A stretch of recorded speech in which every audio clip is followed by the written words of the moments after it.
He's really spectacular. Yeah. So really. Can't see it. Good evening, members, and anybody else who may well be joining us virtually online this evening. Welcome to this Overview and Scrutiny Committee held on Thursday, the 17th of November 2022. Just to keep you on your toes this evening, we're going to move the agenda around slightly because the cabinet member responsible for the dual waste needs to be away to get back to look after her sick child. I think so. We've agreed to move the order of the agenda. So without further ado, we'll move on. So we'll start with apologies for absence.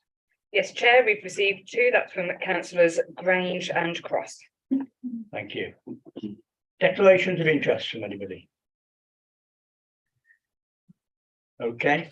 Item 3, minutes of the previous meeting held on the 4th of October 2022. Shall I go down by page?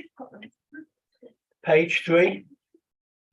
I do have actually, members, an update on page 3. If you remember the planning committee protocols, it was agreed that we would ask the councillor marshal and his team to gather some evidence-based information so that we could be brought back to this committee in 6 months' time. I subsequently had a conversation with councillor marshal, and he sent me an email this evening to say that they have decided now, therefore, given all the public participation areas and concerns raised by members as well as members of this committee, that he therefore proposes that they revert to the former protocol is the right way forward.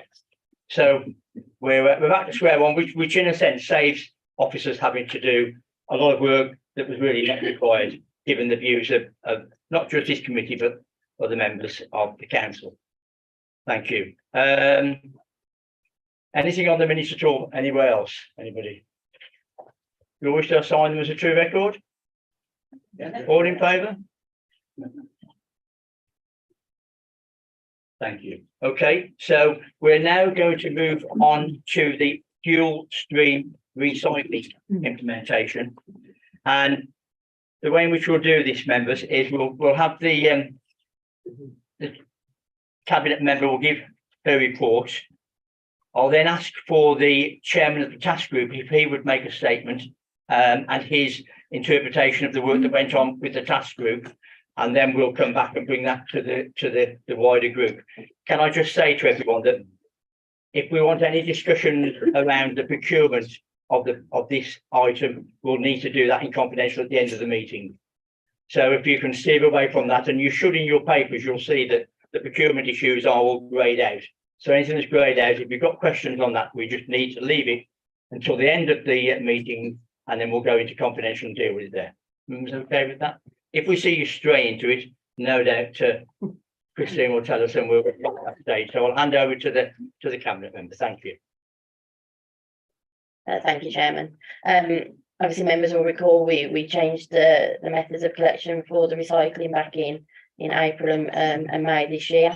The rollout of the bags completed towards the end of May.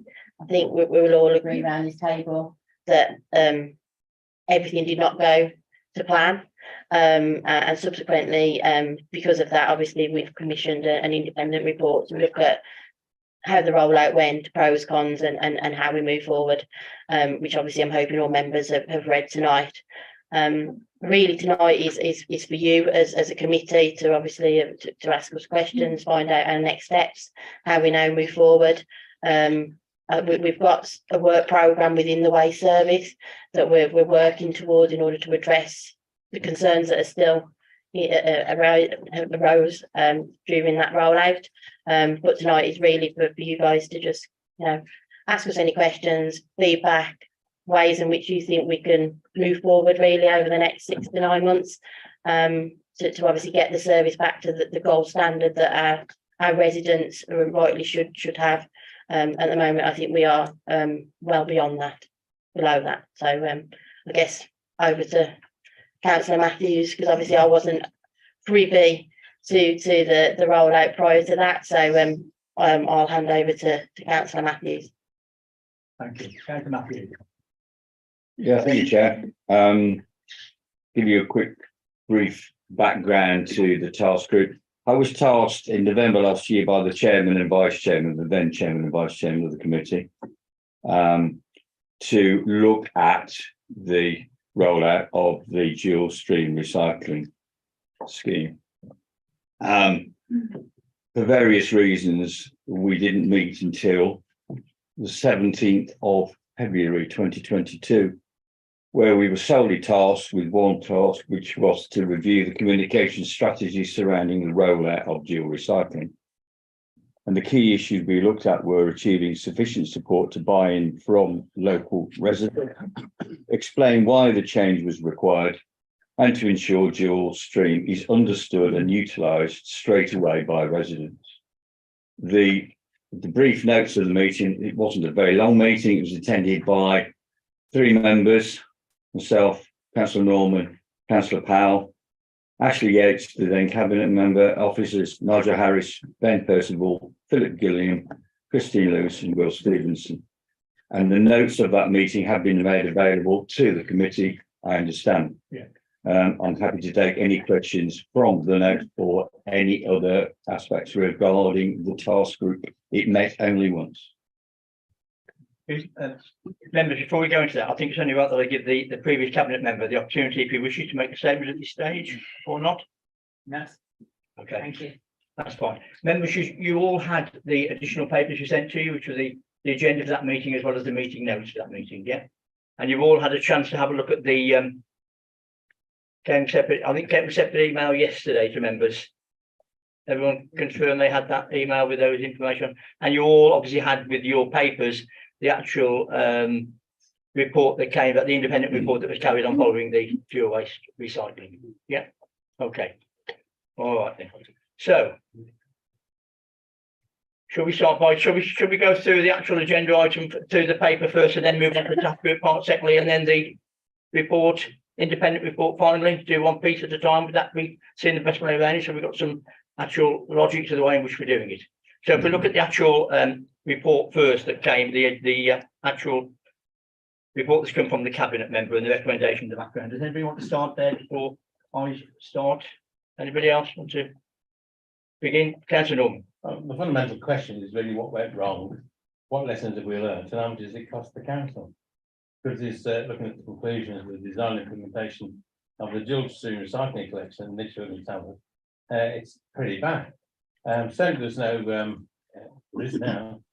control of communications at all. In the other days, now we get regular press releases every day, but not even I was always begging for, and we never got them. I mean, the leader of the council, in fact, was the one who said he was in charge of communication. So presumably he'll be able to answer some questions later. I've got a few of those for him. And as Councillor Tim Matthews has just mentioned about the request in November for a task group, I would have accepted putting it off, but it was put off or not agreed until the 17th of February, much too late. And I think although Councillor Yates is here and is a member of this committee, he wasn't interviewed for the report, which is like ridiculous. Why he wasn't interviewed? And I get the impression, I've been through this myself as another authority in Staffordshire, where you're involved in late, too late to actually influence. Now you tell me, I've got to start again now. No, yeah.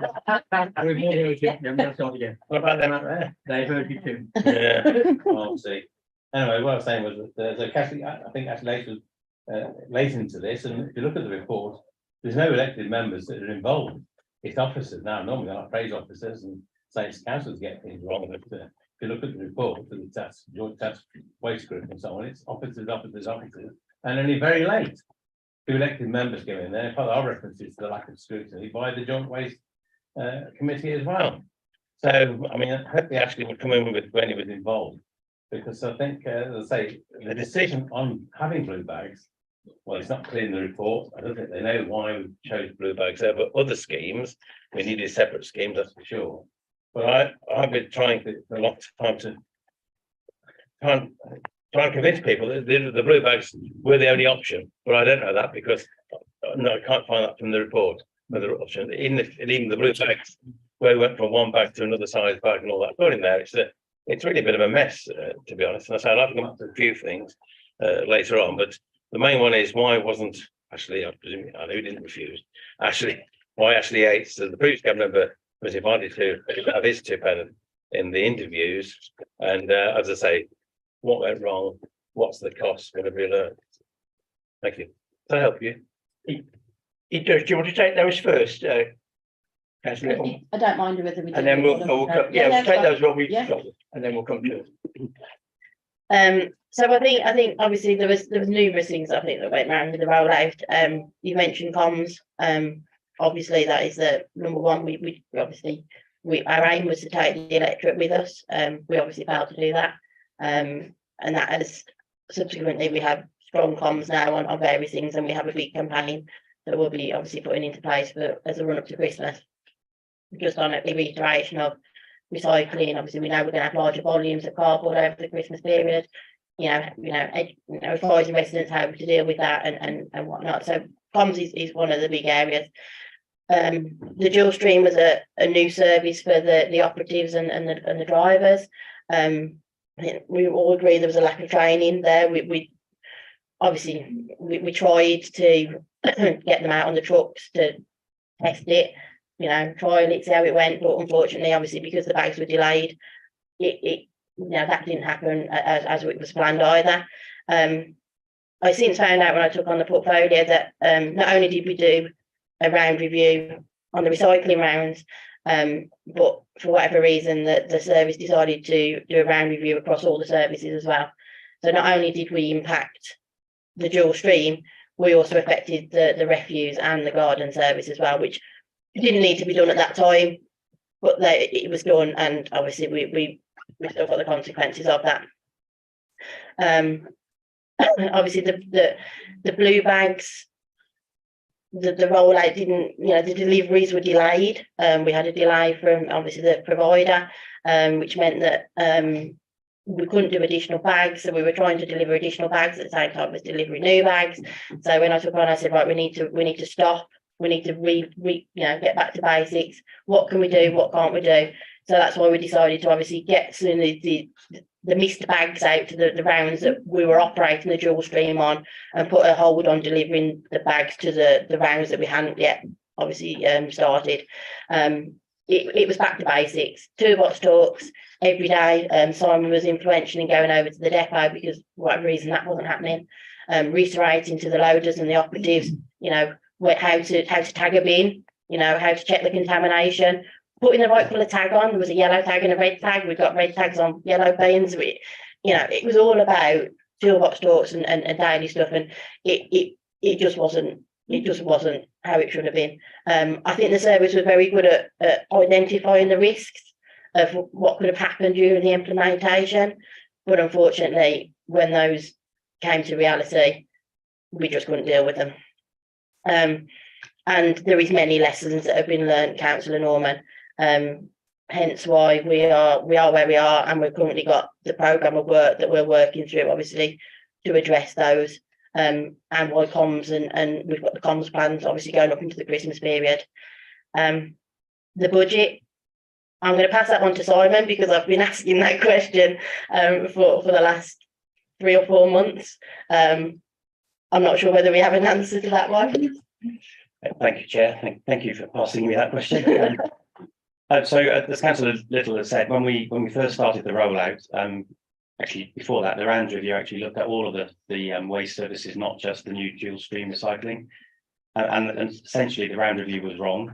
So we ended up with insufficient capacity to go and collect initially the dual stream recycling, because at the very beginning we were trying to collect 2 systems, the commingled system and the dual stream, and we got the round reviews wrong. The consequence of that, and I absolutely concur with what Councillor Little has said, the way that the service reacted to the initial issues was slow. It wasn't dynamic, and it simply made the wrong decisions. And in part, that decision was to wait it out to see whether or not people would calm down and things. That was completely the wrong thing to do, which is why, hopefully, as you'll see in the paper, and the paper is intended to be an honest assessment, we try to interact and we try to intervene and make clear decisions as quickly as we possibly could.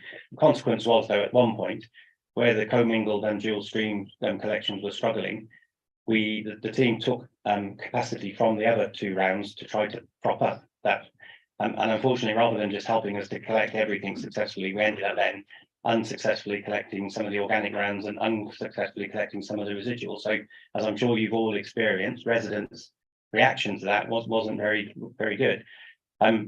The additional, so what I did was to put on some additional rounds to provide additional capacity. That's the cost, I think, which Councillor Norman is asking about. We initially put on 2 or 3 additional rounds across the piece, and we pared that back now because the service has settled somewhat, and we're no longer trying to collect commingled and dual stream recycle services.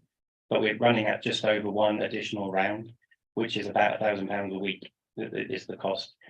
That is currently coming out of the reserve that the service has. So both Tamworth and Lichfield invest in a reserve to enable us to renew the fleet when we need to do so, to bring in new technologies, and for eventualities like this where we've got a problem with staffing, etc. So clearly that is not sustainable long term, and that's why, as Councillor Little has said, one of the pieces of work that we've commissioned is a further round review, not only for now, but given that we know that we built nearly 1,000 homes this year and we're likely to do a similar next year, what does a round review for the next 5 years look like so that we can adequately support and invest in this service? Okay.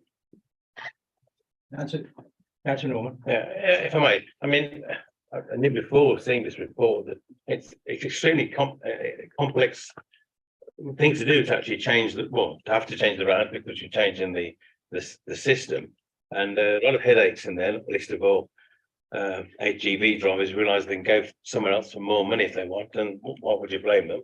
Well, once I'm back, which is amazing. So the complexities involved are much more difficult for people to understand without looking at those reports. And I said the main issue for me was that you're not selling it because they want people to recycle more, and that's where we've let people down on actually selling that. Even recently as was it this in the end of October there? The top 10 recycling authorities. Top one is St Albans, the bottom is Tandridge with 59.9% recycling. Lichfield District Council only does 45% recycling. Yet Councillor Little and Councillor Lax were happy to say, yes, that'll be great that Lichfield is in the top 10. Lichfield City. Well, of course, I've contacted every count, not getting a response to my last awkward question, which was how many people did they survey in Lichfield City? And tell me how, because I can't get them. Separate figures for Lichfield City or separate figures for Chester and Cheshire East and all this. So, we're still getting it wrong there. And I do have to remind the leader of the council who's sitting over there about my press release, which was regarding the deadline that he was giving. I was after that sort of private meeting of members saying that within 48 hours, was it, that the new press releases would go out or the rest of it, and they failed. That was failed as well. And so I know there's some lessons learned on communication, but it was just so disappointing and costly, and I lost some faith with people on this. What I'd like to know eventually is the cost of all this, the mistakes really, but also whether the other local, not Tamworth because we're a joint service, but other local authorities like Staffordshire and Moorlands, where, by the way, I noticed their blue bags are just chucked on the grass verge, and hopefully we'll never do that with dog mess and things around. Staffordshire, Moorlands, Cannock Chase, how they've done if they've had similar problems to ourselves. So I think, look, you didn't tell me the mess they'd like us. Similar problems to our, you did on purpose, haven't you? You got a button. Well, the county council, you might have picked it up from there. Yeah. Anyway, so my question was really about also whether we could learn lessons from other local authorities if they had similar problems with the same system we've got over the blue bags. And if somebody can answer that before you move on, that'd be good. Yeah, I think that it's difficult to compare us to, for example, the Cannock Chase and other ones, because unfortunately that they use BIFA and they completely outsource their waste service. So I suppose they were, of course, sort of reliant on the operator really to do the comms, and I think they really passed that sort of responsibility to the operator. I mean, there's certain lessons that we can learn across not just the district and our county, but you've mentioned St Albans, you've mentioned that Aylesbury, that there's Exeter, there's some fantastic councils out there that are recycling far higher than we are, and it's certainly something that is something that we work towards. It's frustrating that we can't recycle Tetra Paks within this area. Many local authorities can. It is a frustration. But I'm hopeful that when the white paper comes out from government, wherever that may be, it's supposed to have been 2 years ago. I'm still waiting. We will get a guidance across England and Wales, so we know what everywhere can recycle the same thing. So Tetra Packs, it doesn't depend on where you live. It's guaranteed that you can recycle that waste across the UK. I mean, for example, Wales have from the 1st of January are banning commingled waste. They won't, fuel stream is going to be law. Whether England go that way, I don't know. But it is something that we do want to benchmark against other local authorities, but we have to be mindful that we don't all operate in the same way, in that some are outsourced, some are LATCOs, and but we do need to work on the recycling rates, because it is something that has dipped even since the dual streams rolled out. Volumes of the quality is fantastic. We've had no rejected loads. It's been fantastic. So it's just the volumes that are not where we would like them to be in this point in the rollout. Thank you. If I can just make a few observations to you, Councillor Little, and just go through the papers. On the background, it states that 3,500 across Lichfield and Tamworth, notably flats and houses more treatable occupancy, still have not moved on to the new system. Do you know where we are with that, please? So we've moved some of the HMOs onto dual stream since then, but each house, each HMO and each flat has to be risk assessed. As you can imagine, it's very difficult to engage in large, flats in order to make sure that they are, recycling. I mean, it was a challenge with commingled to even get recycling out of that area. So we are working through them on the end of January is when we were moving everybody onto it, along with, hopefully, we're working on the trade service as well, because that's another area that obviously we were still operating commingled. On the top of page 54, 3.2, it said that councillors received significant numbers of concerns from residents at the outset. And just going back to the notes of the task group, it mentions there was a question whether or not a dedicated helpline for residents queries would be set up. And the response from officers were there are no plans for this currently, and assistance will instead be provided via online processes. Do you think, in hindsight, that having a dedicated helpline would have helped the residents to have actually got some answers to some of the issues they had? I think that was another area during the rollout, in that some residents were waiting up to 45 minutes to get through to us. In the end, I said to Simon, we need to put more resource into not just because some of the calls were going through to the Joint Waste Service directly, and I said we need to put more resource into the customer service function in order to get these calls answered quicker and getting back to the residents. So I think in hindsight it would have been beneficial. In the task group notes, it also said that a decision was taken that the bag deliveries will be done in-house, as opposed to provide flexibility and not risk a third party failing to deliver on time.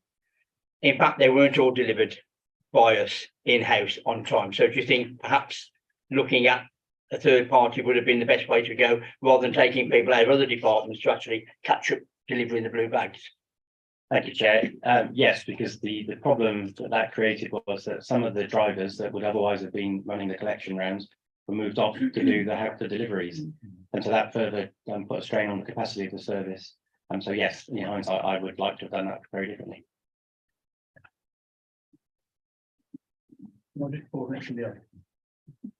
Councillor Roberts.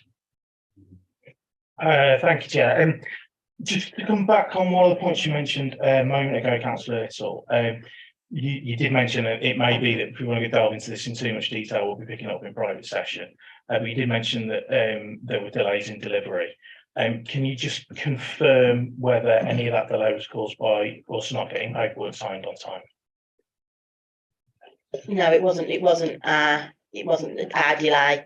It was the delay on their end. And I think even when we'd fully rolled out our bags at the end of May, I think some local authorities were still waiting for some bags to come in. So no, there was no delay our end. It was just, yeah, it was, yeah.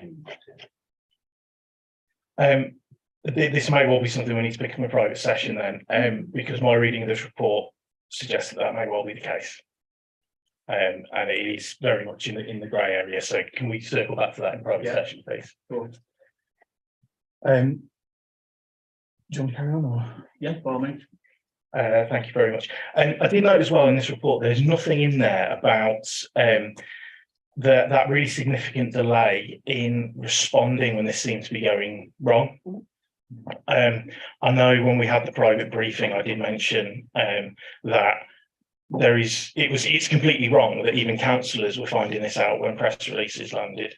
And I think if we are talking about lessons learned, and I know Councillor Norman's touched on it, but where we can see things going wrong, we have an overview and scrutiny committee that we can put a briefing paper to, or we can send something out to our email exists. And I think in terms of lessons learned, it's absolutely essential that we recognise that if things are going south and if things are going wrong, we need to have much earlier, much more open contact and conversations with members. Not least because potentially there's a source of support there, a source of ideas, and it may well be that we can avert some of the problems before they happen. But secondly, in terms of communicating with the public, our role is obviously essential. It's literally why we're here. So I think it's quite important that that's raised, and if all possible, minutes. Thank you. And then I've got one more, if that's okay. So, it may well be that this is better answered by the leader of the council, as opposed to yourself, Councillor Little. It relates to recommendation 2.2.1, where it talks about improving the scrutiny of the joint waste service. And I think we've got to very carefully look at the role of this committee, in particular the interaction of this committee with the relevant cabinet member.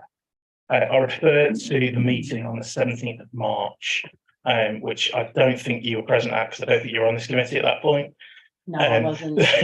I know Councillor Bullen was, because he did clear something up in terms of delivery, and he was able to provide an assurance there that they were delivered on. Sorry, they were in the country on that day. There was a discussion which unfortunately wasn't minuted, and I didn't challenge the minutes when it wasn't minuted because I'd received an assurance from the relevant cabinet member. I spoke to the cabinet member and I raised the point about the question that I asked was very specifically, have we done the work to ensure that the volume of waste that we are picking up is 1/3 paper and 2/3 hard stuff, I think was the phrase I used. Because we're fully aware that we have the tonnage data, but I did specifically ask the relevant cabinet member in that meeting whether we'd done the necessary work on volume. I was given a verbal assurance by that cabinet member in that meeting, and I will quote what he said to me, which was, yes, that work has been done.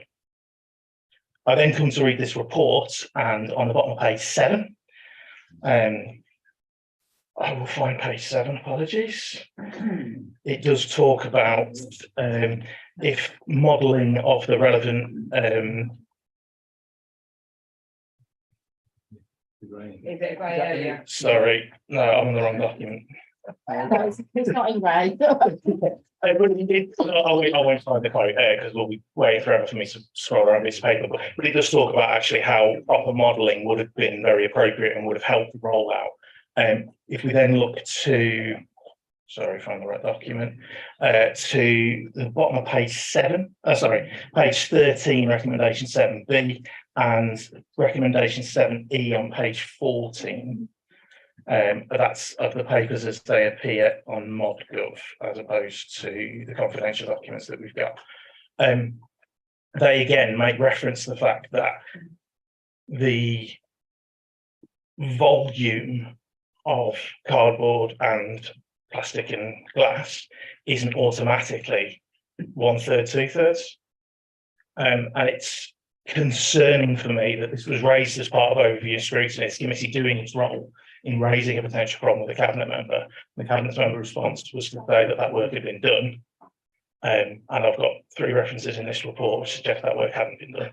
And I think we need to make sure that we regularise that idea in terms of cabinet members interacting correctly with this committee so that we can have that strong functioning relationship. So this committee is able to feed in and improve the work that this council does and ultimately add value to the residents of this district. I'm not entirely sure whether the question is there, Chair. I'm happy to answer a question if there is one. And I suppose the question for you there is kind of, is there something that you can take away from this in terms of meeting with your cabinet and ensuring that that relationship, that all your cabinet understand that relationship and understand the importance of the open and transparent relationship that we need to have between this committee and cabinet members? I'd say, firstly, that Councillor Robertson's quite right in that what he has referenced from that meeting isn't a matter of public record and isn't minuted anywhere. So everyone will have to deduce their own view of whether or not that was said. But in terms of ensuring cabinet are having those frank and honest conversations, I'm absolutely convinced that the cabinet are and continue to do so. And all engagement with all members of this council will always be held in utmost good faith. That's me done. Thank you. Councillor Evans. My question is quite basic compared to the others that have gone on, but I recognise that a lot of damage has been done, particularly with the public, and that's been accepted, that things weren't done according to the way they should have been.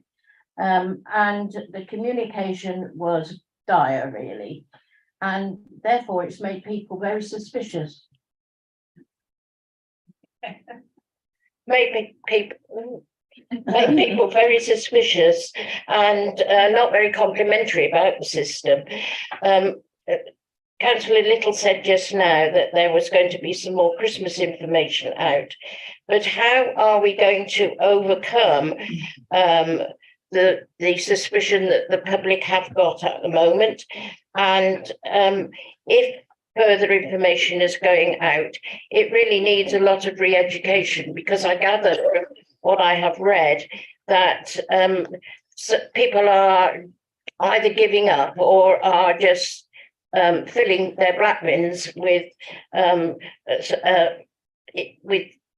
contents that could be recycled and should be recycled, unless we get to the system that we've educated the public properly. And there are further things that are going to happen with food waste, that we must ensure this time that the proper information is given to people so that they totally understand.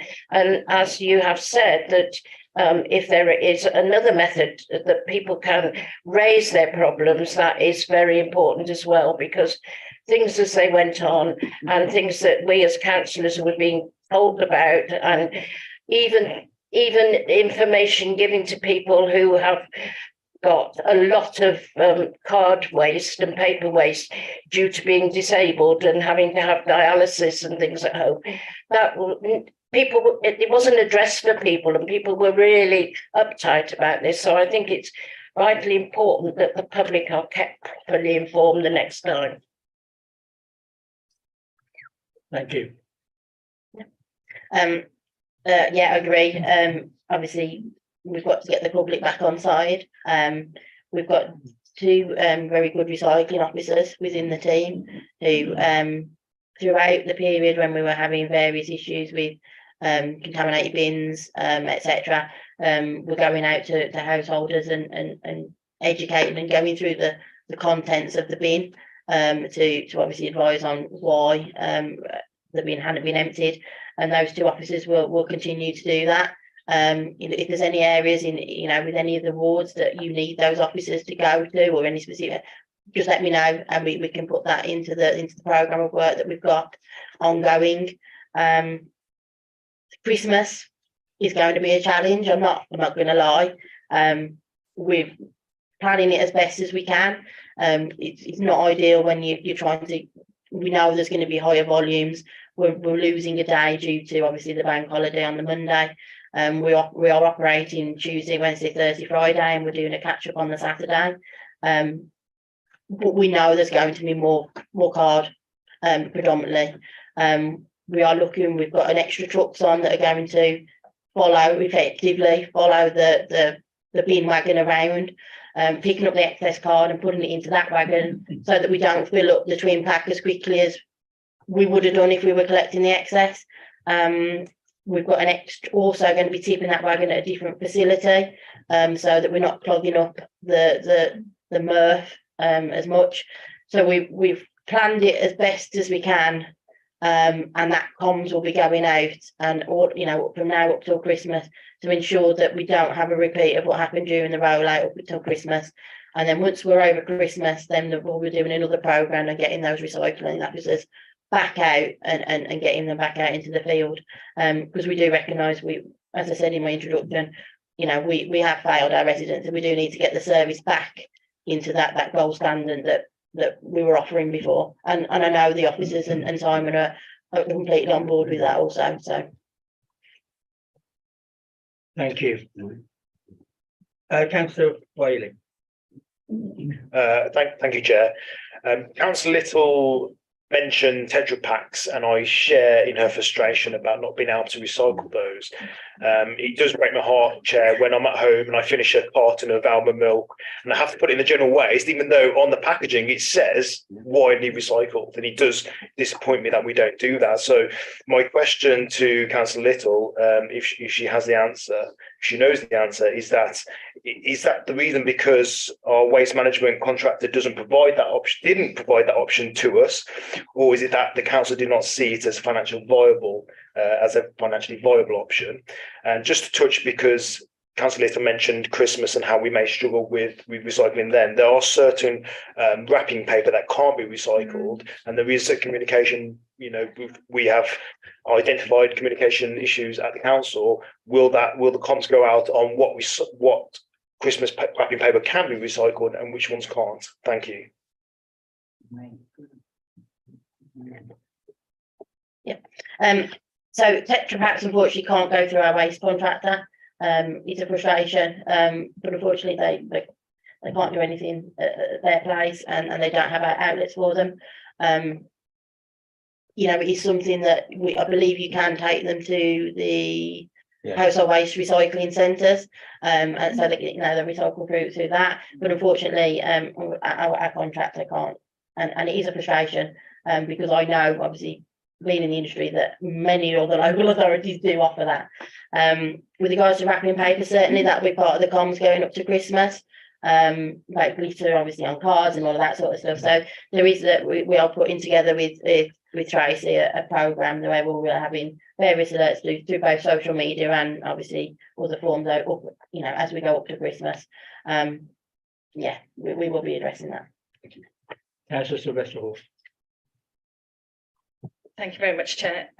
If I may, I've got two sort of themes. If I start with the one, which is it carries on from that one naturally, about the communications. I think there's still an issue that I haven't seen actually in the reports on here, and that's the perception by some residents still that actually they're doing the good thing, they're putting things in the blue bag, and then they're all being put into the bin, and it's one piece that's still going back in. And that sort of naturally goes on to the next part, and I won't reiterate what's already been said on the communications point, other than to say probably the most effective communications that took place around that time were by the residents sending in imagery to me as a councillor, which I forwarded on, but then also uploading to social media.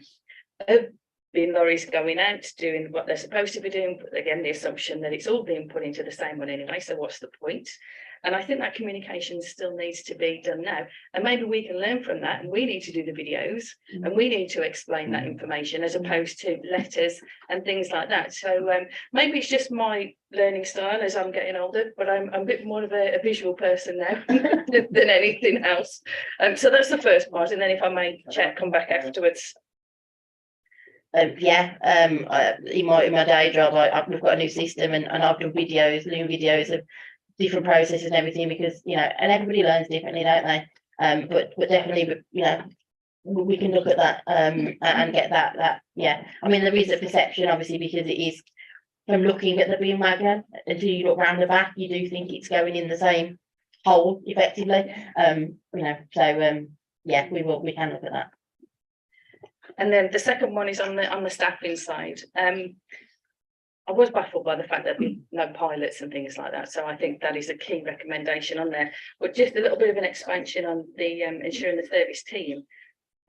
How far does that service team extend? You know, we've heard a little about the operators and the toolbox talks that they were needing to have done, but they should have originated somewhere else to be able to have that training in the first place. On the same note with the staffing, is it the fact that there was significant frustrations by the drivers opposed to the money that maybe inspired them to want to look elsewhere? And do we have continuity now with staffing? Are we full complement? And the additional rounds that we're doing, is that staff that's being brought in, or is it current staff that are doing overtime? I suppose really would be the last question on that. Thank you. Sorry, scribbled some hope covered everything. So within the team, you've obviously got Nigel, who's obviously the general manager of the service, and then below him you've got a few, you know, Darren and Vicky, and then you've got some team leader supervisors of the team. I think that the toolbox talks, I lost count how many times I said to Simon, "Are we doing toolbox talks?" And yeah, and then obviously they just weren't happening. Yeah, Simon actually was doing those toolbox talks rather than, you know, making sure that they were being done. I think there is an issue over there. I'm not going to lie. It's not my job to fix it. It's this man's job to fix it. And I'm sure over the coming months, obviously, we will get, you know, we will get the team back to, you know, I can imagine that morale's a little bit low over there. And I think they are concerned over Christmas, so I don't think now is the right time to obviously, you know, push that any further. With regards to drivers, we're looking at a programme to try and upskill our own resource effectively. Yeah. Thank you, Chair. Thank you. So we're reliant on agency staff.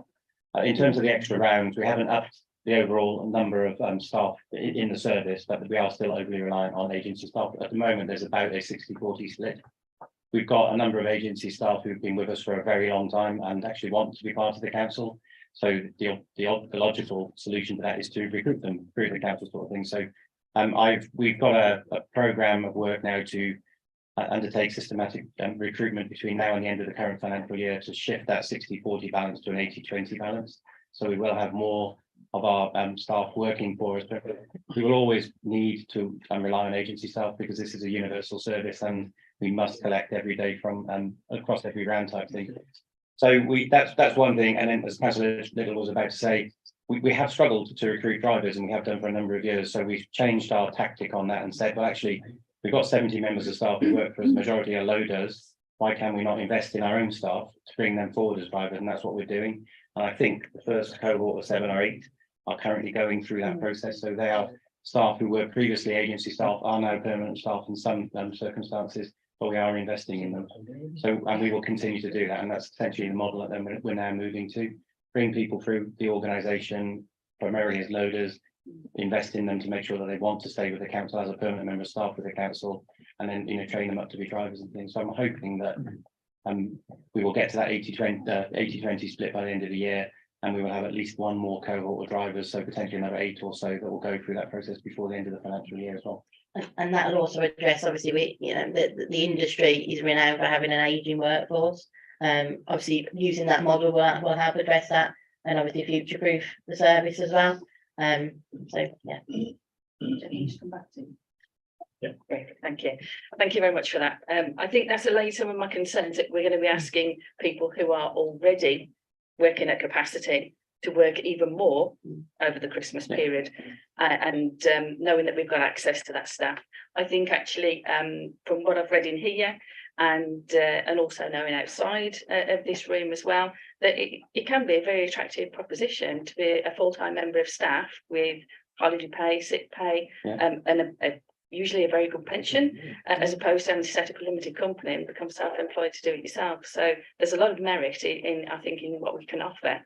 And the grow your own applies to practically every sector that I'm hearing and involved with at the minute. But pleased to hear that we're not asking more of the same people who are already working at their maximum.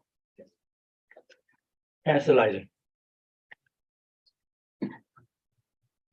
Thank you, Chairman. My question, or what I want to say, concerns ONS involvement in this whole process. And I'll be asking questions, giving a time scale of what went on, and wonder if it's better in confidential rather than in public. Well, I think we'll be moving to confidential anyway. Yeah, so if you want to keep the name potential as involvement. Councillor Yates. Couple of things really, maybe answering some of the questions as well that we were asked. Tetra Pak is the one thing, I did ask. Just hold on to the microphone, please, Councillor. You all hear me? Yes. Good evening. Tetra Pak. I asked the officers some time ago, is there a way that we can signpost residents to where possibly in the district or locally they can dispose of their Tetra Pak? I think if we can put that on the website, that would be good. That's just one thing. Christmas communications. So is that going to be done how we've done it before, which would be social media, Twitter accounts, and obviously with our newsletter? One of the problems that you have, there was a lot of PR around this, there was a lot of comms, but when you're putting out anything on social media, it's all down to algorithms, so not everybody's going to see the information that you're putting out. Also, it's down to people if they want to read it, and we know that if the council puts something out, not everybody's immediately interested in it until the system comes into being. So one of the biggest feedbacks we got was when the unauthorized press release went out, all of a sudden then there was a groundswell of people of interest, and that caused a lot of the problems with the bags as well, with people asking for extra bags. So it's, I think, to get the comms right, I mean, there were videos, I know there were videos done, but again, people might not, if there's a picture of a dustbin lorry, are you going to watch that as opposed to a fluffy cat rolling over? This is, you know, maybe if we could get a cat to show people how the bins work, that might help. But it's these are things that possibly might help in future, because it is difficult to get people to look at these things. And I think once the system had started, a lot of people were questioning, well, what is this? Because they had seen it, but they'd scrolled past it, or it hadn't appeared on their feed. And I am still waiting to speak to the people that did the inquiry. I'd like to have my say. Yeah, I think that was raised by Councillor Norman, that you weren't on the list of people who was. Okay. Yeah, no, okay, thank you. Councillor. For the Christmas, we're going to be when COVID hit back in 2020, we put the tags on the bins when we were looking at obviously assisted and all that. We're going to go for a tag, so each resident will get a tag over the next few weeks. I'm not sure when we're rolling that out. Just advising on the Christmas schedules, any changes, etc. So because we know that not everybody sees social media across the district, and also obviously we'll be, you know, sending comms out to all the councillors just on any changes within your wards, and then there'll be social media releases on, you know, just, you know, being not being mindful, but you know, as a councillor, as Whaley said about the wrapping papers and stuff like that. So there'll be education pieces as we run up to Christmas, but any communication, day change or anything else will be communicated specifically to the residents with a tag. Could I just ask Councillor Little, do we have a stock of the blue bags available?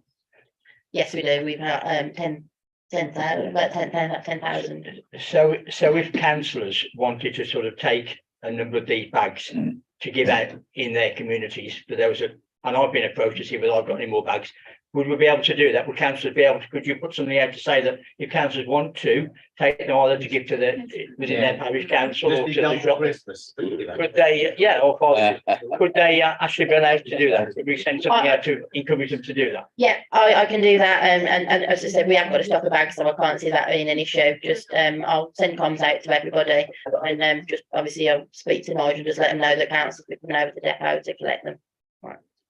And possibly if you're going to put a ticket on the bin, possibly if residents want an additional blue bag, they somewhere where they can contact, or even is there an opportunity for them to actually have one of these pink bins, or are they just for commercial outlets? We're working on that, Councillor Wilcox. Obviously I have been inundated. I've lost count of how many emails I've had from, I believe it's due to the Nextdoor app. I don't, many of you will know what that is.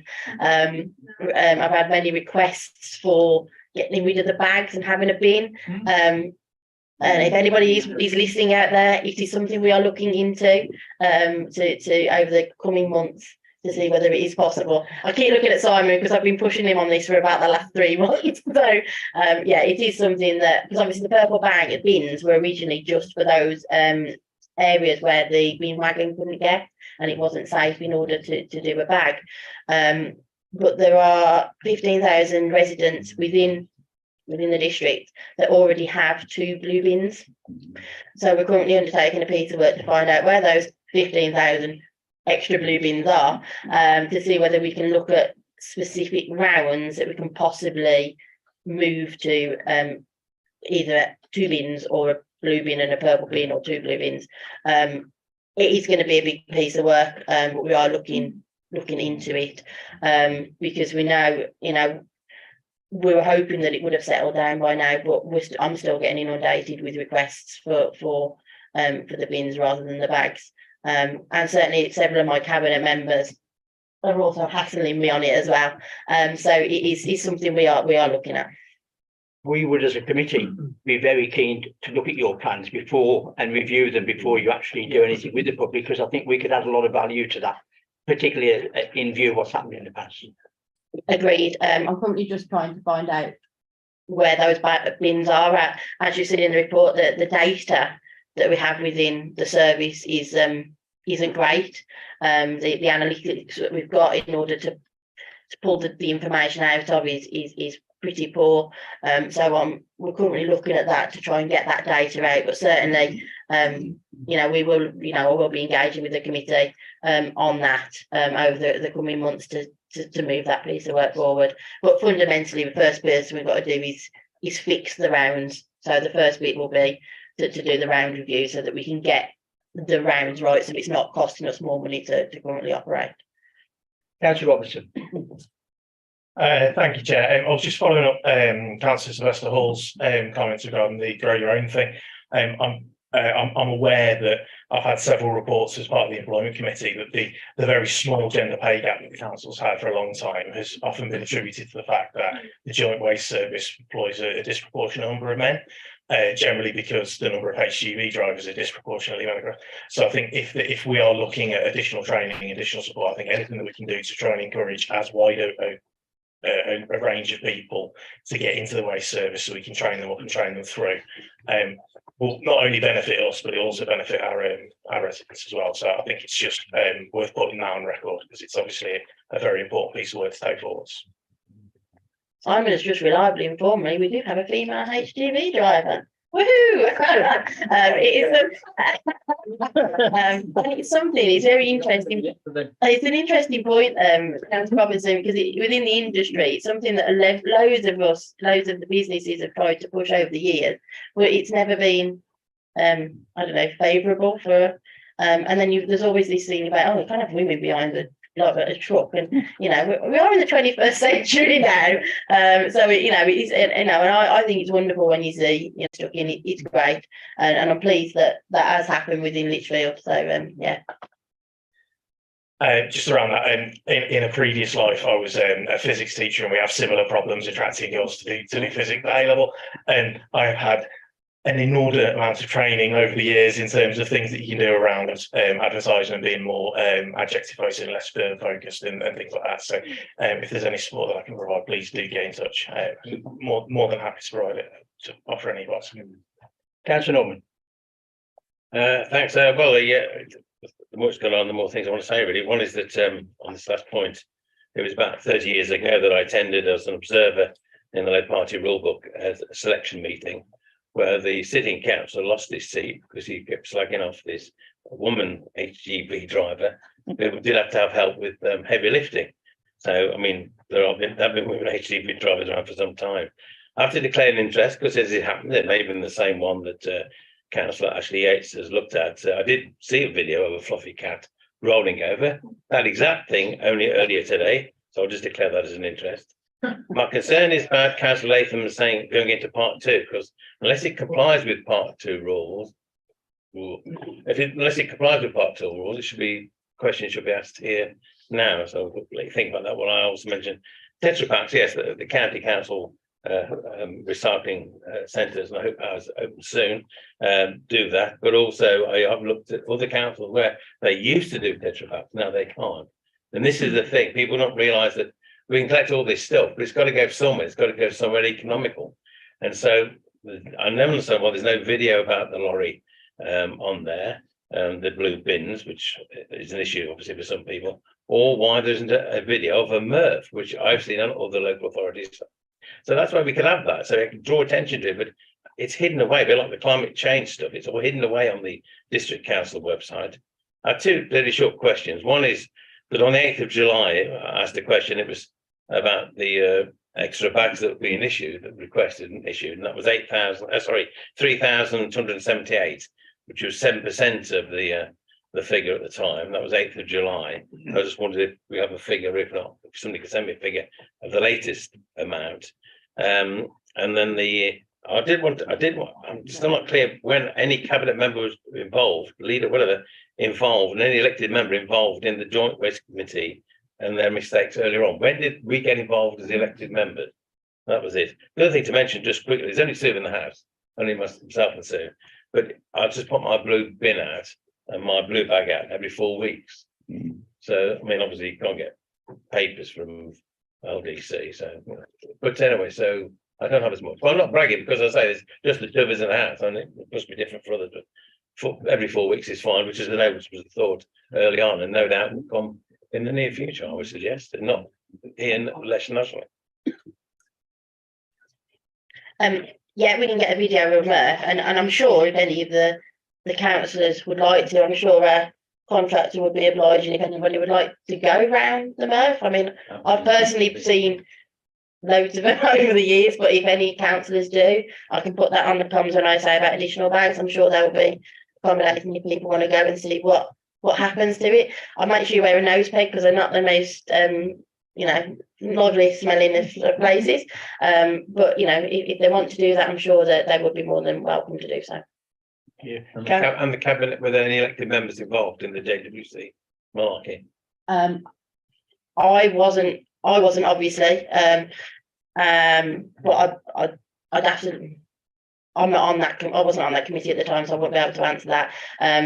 But in collaboration with the leader, we're actually looking at how the Joint Waste Service Committee functions and what its role is, and that will be coming up at the meeting on Monday night, because that is one of the obviously recommendations out of the report. In that we need to reset the remit of that committee and look at what its role is. Sorry, just to be clear, Chair, is it we don't know? I will be told when, if anybody was involved, when. Leader of the council, did you want to indicate to speak? Yes, I was just going to You say, go. well, there's governance issues which need to be addressed, which council Little addressed. In terms of exact dates when members were first involved, I don't have that date to hand. Yes, it did go through the Joint Waste Board, but those minutes have been reported widely over the Scrutiny who have known about that meeting taking place, and we'd have shared that information with over the Scrutiny, and pretty much as soon as we had it contemporaneously. So certainly don't feel like you're late to the party on this. I'll have to email the leader personally then to see if I can respond. Thank you. Okay. Councillor Ho. Thank you, Chair. Councillor Sylvester Hall and Councillor Robertson mentioned the collection teams, and I do worry that the collection team will bear or has bore a lot of the brunt from the frustration of what's happened. Now, my bins get collected on a Friday morning, and I just so happen to leave my house for work at 6 o'clock on a Friday morning, and I see the collection teams hard at work. They're running from property to property with a lot of energy and a lot of enthusiasm. So I just wanted to pay tribute to the collections team, and they work very hard. And I hope the morale isn't too affected over Christmas. And I just want them to know that they are very much appreciated in the community. Thank you. Councillor Little, can we make sure that's passed on to the crews, please, on Yeah. behalf of this committee? Yes, we will. And I know during the rollout, I actually went and spoke to some of the teams on obviously during when it was going a little bit pear-shaped. And I know many residents also did do that. You know, I think they felt that it wasn't the collection team's fault. And they were doing the best they could. But we will get that passed on to the team. Yeah, thank you, Chair. I completely concur with Councillor Leho's view and Councillor Little's response. I go to the depot every Wednesday morning to see the crews as they're coming in and see them going out, so I'll make sure they get that message. And what I will say is that they were incredibly upset about the reaction to the service in the initial rollout as well, and they did their level best to try to get around the rounds. And the fact that the round reviews were wrong and the round structures were wrong was absolutely not their fault, so I'm grateful you said that. Councillor Tranter. Thank you. Mine's just a little request for the comms when they go out the leaflets and things. I think that the leaflets should just say the basic few things that people can put in the bins, and it needs to be more expansive, I think. I mean, you were just talking, Councillor Hall was talking about the Tetra packets and Christmas papers that can't be put in. Well, a lot of people will just think, well, it's paper, I'm going to put it in. And so I think we need to, you know, give them more information on what actually can go in the bins and what can't. Yes, agreed. And we will get that. We'll certainly get a lot of work with Tracy in the comms team to get that looking into and get, you know, and we'll get the website updated as well and make it easier to find on the website, so that it is very clear to all the residents to see. Just on that communication, do we still provide the diary card that we used to send out to everyone, telling what the deliveries are for the next 12 months? No, I don't think we do anymore. That was any reason why we stopped doing that? Was it financial reasons? Saving. cost saving, yeah. Okay, Councillor Lane. Thank you, Chair. In view of the leader's comment about ONS being informed and Councillor Norman's concerns over me asking whether I should put my point in private, I would like just to give you an overview of a time span, if you like, of what happened and where ONS were not involved. The situation is that by July 2021, Councillor Norman, who was then my vice chair, I chaired ONS at the time, we became aware that things were moving towards us adopting with Tamworth a mixed waste or change of collection to the current blue bag and blue bin situation. And so in August, we asked for information, we asked for a briefing paper in order that we could scrutinise what was going on. And then in September, Cabinet gave its approval to go through the spending that was needed to get the system running. So it was very obvious in September we were going full steam ahead to get this running. There then came a long period in which we at ONS were not kept in the loop. We didn't get any briefing papers at all until February, when they did finally arrive.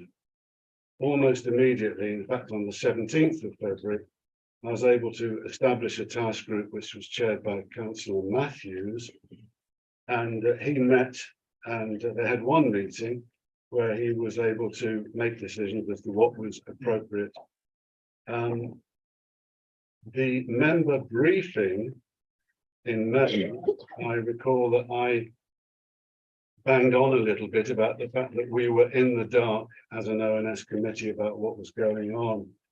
Shortly after that, the cabinet member resigned, and shortly after that, I was replaced as chair by Councillor Wilcox.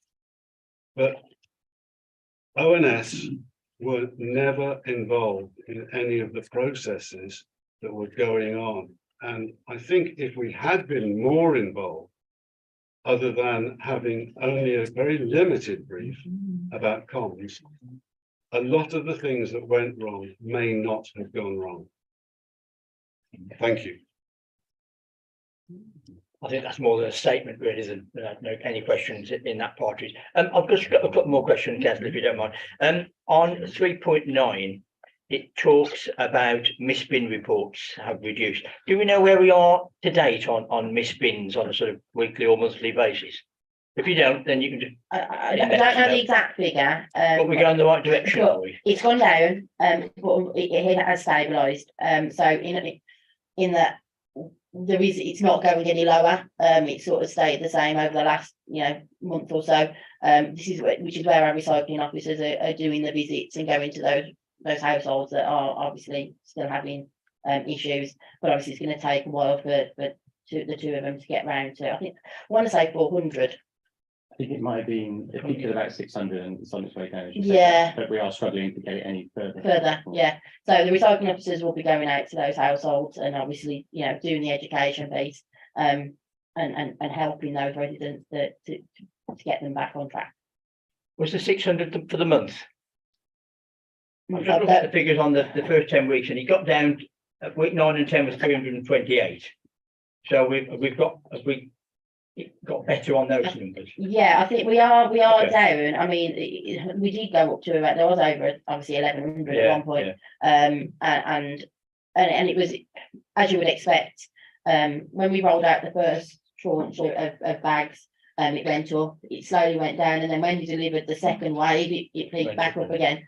So it was just, and the issue was the wrong tags were being put on the bin. So at the time we had a normal red tag, which was a contamination tag, in that perhaps there was grass in there, or there was a nappy in there. But then we had the new yellow tags, which was specifically for the dual stream, when there was a card or contamination. But I think a frustration of mine was that the yellow tag should have had a tick box, and it should have told the resident why that bin hadn't been emptied. And that was another issue, that it wasn't done, and that eventually was covered on the toolbox talk, that I kept saying we need to be reiterating this message, that if you're sticking a tag on, you need to tell the resident why the bag is not, why the bin hasn't been emptied. So it did peak, but as I said, it has stabilised, and unfortunately it's not going down, which is where the recycling officers will get out there and do that education piece. One other issue around the contaminated bins, around 1.4% of households are contaminated. Is that a tolerable level that we would expect for our service? I would have said it's too high for my liking, which is why we need to get the officers out there to do those education pieces.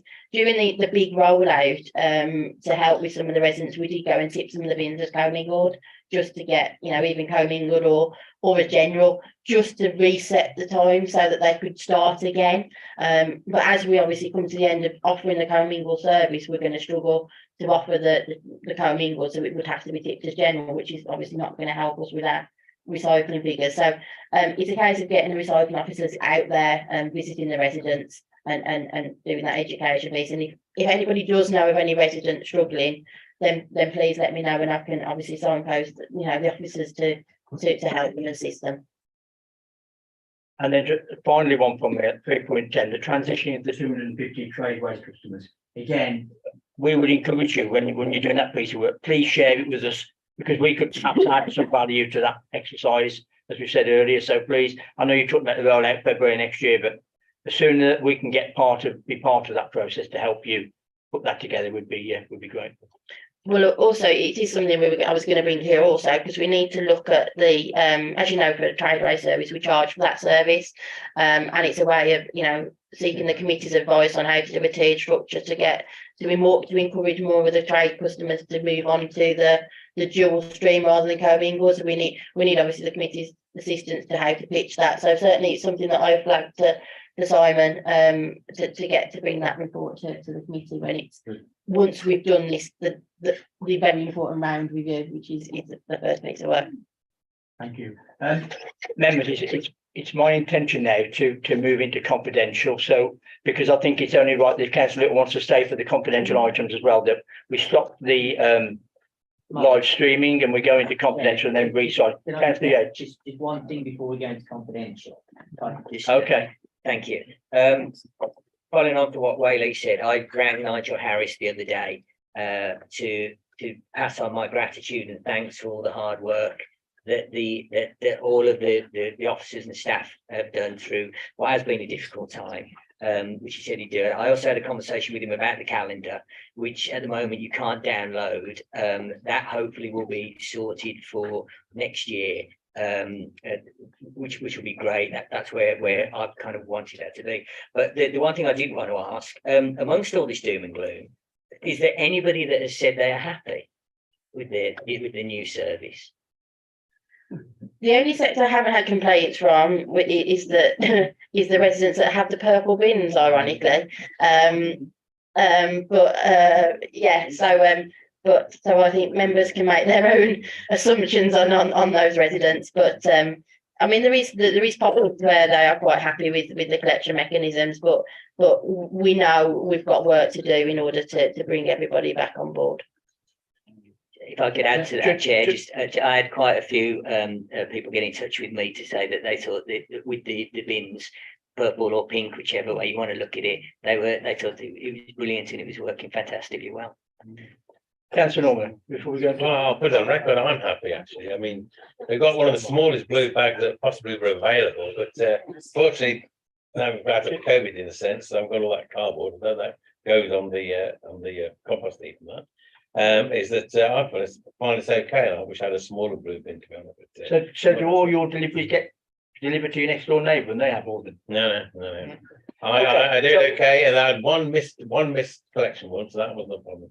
Only one in all that time. And I don't think that I We're now going to. Well, can we put that on record that councillor Norman was happy? And Yes. he's happy? Absolutely, it's bold writing, yeah, please, yeah. So we're gonna, have we moved into private session yet, or we just finished?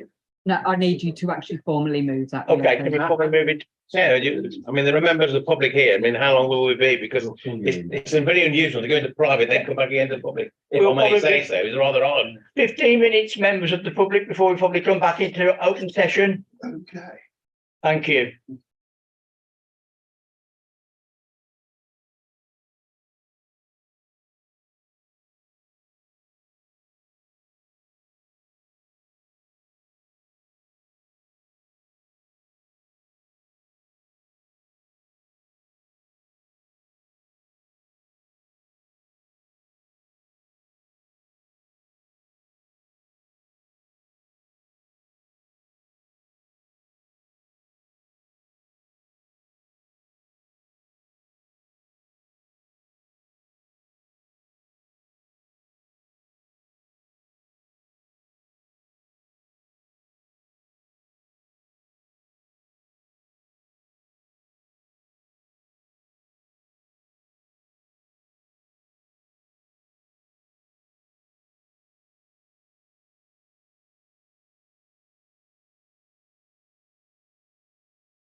It's back live. It's back live. Okay. We're live and on YouTube. Yeah. So yes, we are back live. Right, welcome. Use mics again now. Thank you, members. Welcome back and welcome to anybody watching us online who's waited and is rejoining us. We'll go on to the item number 6, which is the medium-term financial strategy. On 4 work programme, Chair. Yeah.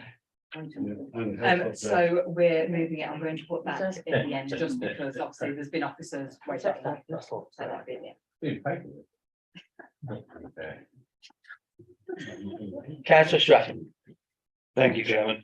This is the second time we've brought the emergent MTFS before the Scrutiny Committee, and I hope that members will note that some of your observations from the previous meeting have been incorporated, and the remainder are still under consideration and may yet form part of the emergent MTFS, depending on the outcome of future meetings before we finally get to bring this through to cabinet, through to council on the 28th of February next year. There are a few themes that we're hoping to draw out tonight. It may be once again that I take lots of notes but don't give you any firm or definitive answers. But those themes are the medium-term fiscal plan, which was announced today and touches very much on council tax and business rates proposals, on the leisure centre financing, on fees and charges, on the approach to financial risk and consideration of the council tax, which I see is present as one of the things we hope to talk about. Before I go any further, and I do want to come back, I'm going to invite Anthony to give you a presentation on the announcement today, because things are really coming right up to date. And as I just jokingly said to Councillor Little, this will be up to date for at least tonight. But there it may end. And so I'll give way to Anthony before we go any further. Yes, you've been pleased today. There's only a couple of slides, so I'm just going to cover The local authority elements of the statement today. We probably won't get a lot of the detail till the settlement, probably around the 19th of December. Just in time for Christmas. Potential financial impacts of the higher council tax threshold as well. Obviously that's a policy decision for the council to take, but I've added that in as another implication. So just on the key elements. The ones I put in green here are the ones that directly affect the district council, but I've put a couple of others in because they do affect residents and their ability to pay council tax. So first one, then spending review numbers are not changing from the ones that were announced 2021. However, the growth from 25-26 will be at a lower rate than was forecast previously. So it will go slower than the economy. This is one that affects county and upper tier authorities. So adult social care funding, there is more money for adult social care.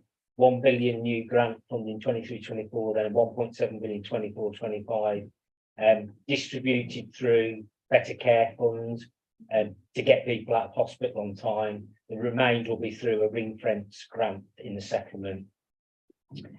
Also another one, upper tier, delay in adult social care charging reforms. This is something the government was looking to bring in to address the long-standing funding issues around adult social care. That's going to be delayed 23 to October 25 at the earliest. It does save quite a lot of money, 1.3 billion and 1.9 billion. So bandy council tax thresholds. You'll see probably a headline of 5% increase.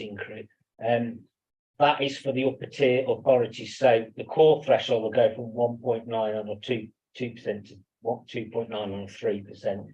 The upper tier will be able to add up to an extra 2%. So that will be a 5% increase in this area. In previous years and settlements, there's been some slight nuances around that. So if it's district council have been able to increase by £5, which is slightly more than the 2% threshold for some councils. For us, it would be 2.66%, so the 3% higher. I think police last year could go up £10, I think it was, for the first time. So those sort of nuances may still exist, but they're the headline increases. Business rates multipliers, so the rate in the pound that you charge for business rates. So just a quickie on business rates. So you have a rateable value that's set by the valuation office, and if that was £1 million, let's say, and the multiplier was 50p in the pound, you'd be paying £500,000 in business rates. So the government have frozen that. They're not going to increase it by the rate of inflation, which is about 10%. That means there'd be a loss of income for the council or all local authorities. The government have said they're going to reimburse us for that. The slight wrinkle in that is up till now, they've reimbursed at the retail price index level, which is higher than the consumer price index level. But there was a review back in, I think, 2017, where they were looking to move to the CPI basis. This may be the year that they decide to implement that change. Business rates release, positive as well. So the retail, hospitality, leisure reliefs that have been there for a number of years have been extended into 23-24, helpful to that sector. And there's a supporting small business scheme still there. The revaluation, which I've put a little bit in the paper about, it will go ahead. There will be a more generous transitional scheme with additional support. So for the businesses that have got increases, that's normally implemented over a period of time, and there is support for those businesses even as part of that revaluation. So you don't get huge cliff edges for the business. And then the last one, the new homes bonus, no mention of new homes bonus or other grants for it. That's likely to come within the settlement, in my view. The other one I wanted to go, so in the paper we've provided, I think, 4 scenarios. So £5 increase and then a freeze. We did a couple that were raised at the committee previously. The top line there, I've just added you what a 3% increase in all years would be. So you can see if we implement it just for 23-24, it would be about £150,000 a year more income, as opposed to 124,000 for a £5 increase, and then less for the freezes in years. So that's just a further piece of information on that particular change in the autumn statement. That's all I wanted to find out. We'll have to take the views when Councillor Stratton's completed. Thanks, Anthony. And obviously we'll come back to elements in that as we go through. Dealing firstly with the financing of the leisure centre. Now, this is discussed in some detail at 3.23 through to 3.35, and obviously it's something that will agitate all of us as members. I want to reiterate on the record that option 1 was always and remains a successful application to the Levelling Up Fund. And I've heard it said very flippantly that Lichfield wants £17 million to build a swimming pool, and that made me really very angry, because this is so much more than that. It's not a new pool for the sake of a new pool. I see it as a replacement of a very well used but aging facility that without that replacement would be lost. And so I see this as not only levelling up, but avoiding levelling down. And so if any of the assessors are, by some strange miracle, listening to this tonight, that is my position and always remains it. However, the original plan, if that were not successful, was funding via external borrowing. It's discussed in the papers why that is becoming an unattractive option. And alternative options are, shall I say, under active consideration. And we'll bring those back as we come to it, and once we know what's happening with the Levelling Up Fund bid. Touching very briefly on fees and charges in passing, this is discussed in detail at Appendix B. It is a balancing act, and there are a number of things that are significantly restricted that we can't really touch, or we have to do on a pure cost recovery basis. At your last meeting, you appeared to agree to the basic assumption that there would be a 2.5% increase in fees and charges in the year 2023 to 4. This is again a balance of affordability versus control of our costs, and we have to recognise where people may be struggling to afford things that we are operating, but equally we have to control where we're committed. And so again, that will be under review, but that is the basic assumption.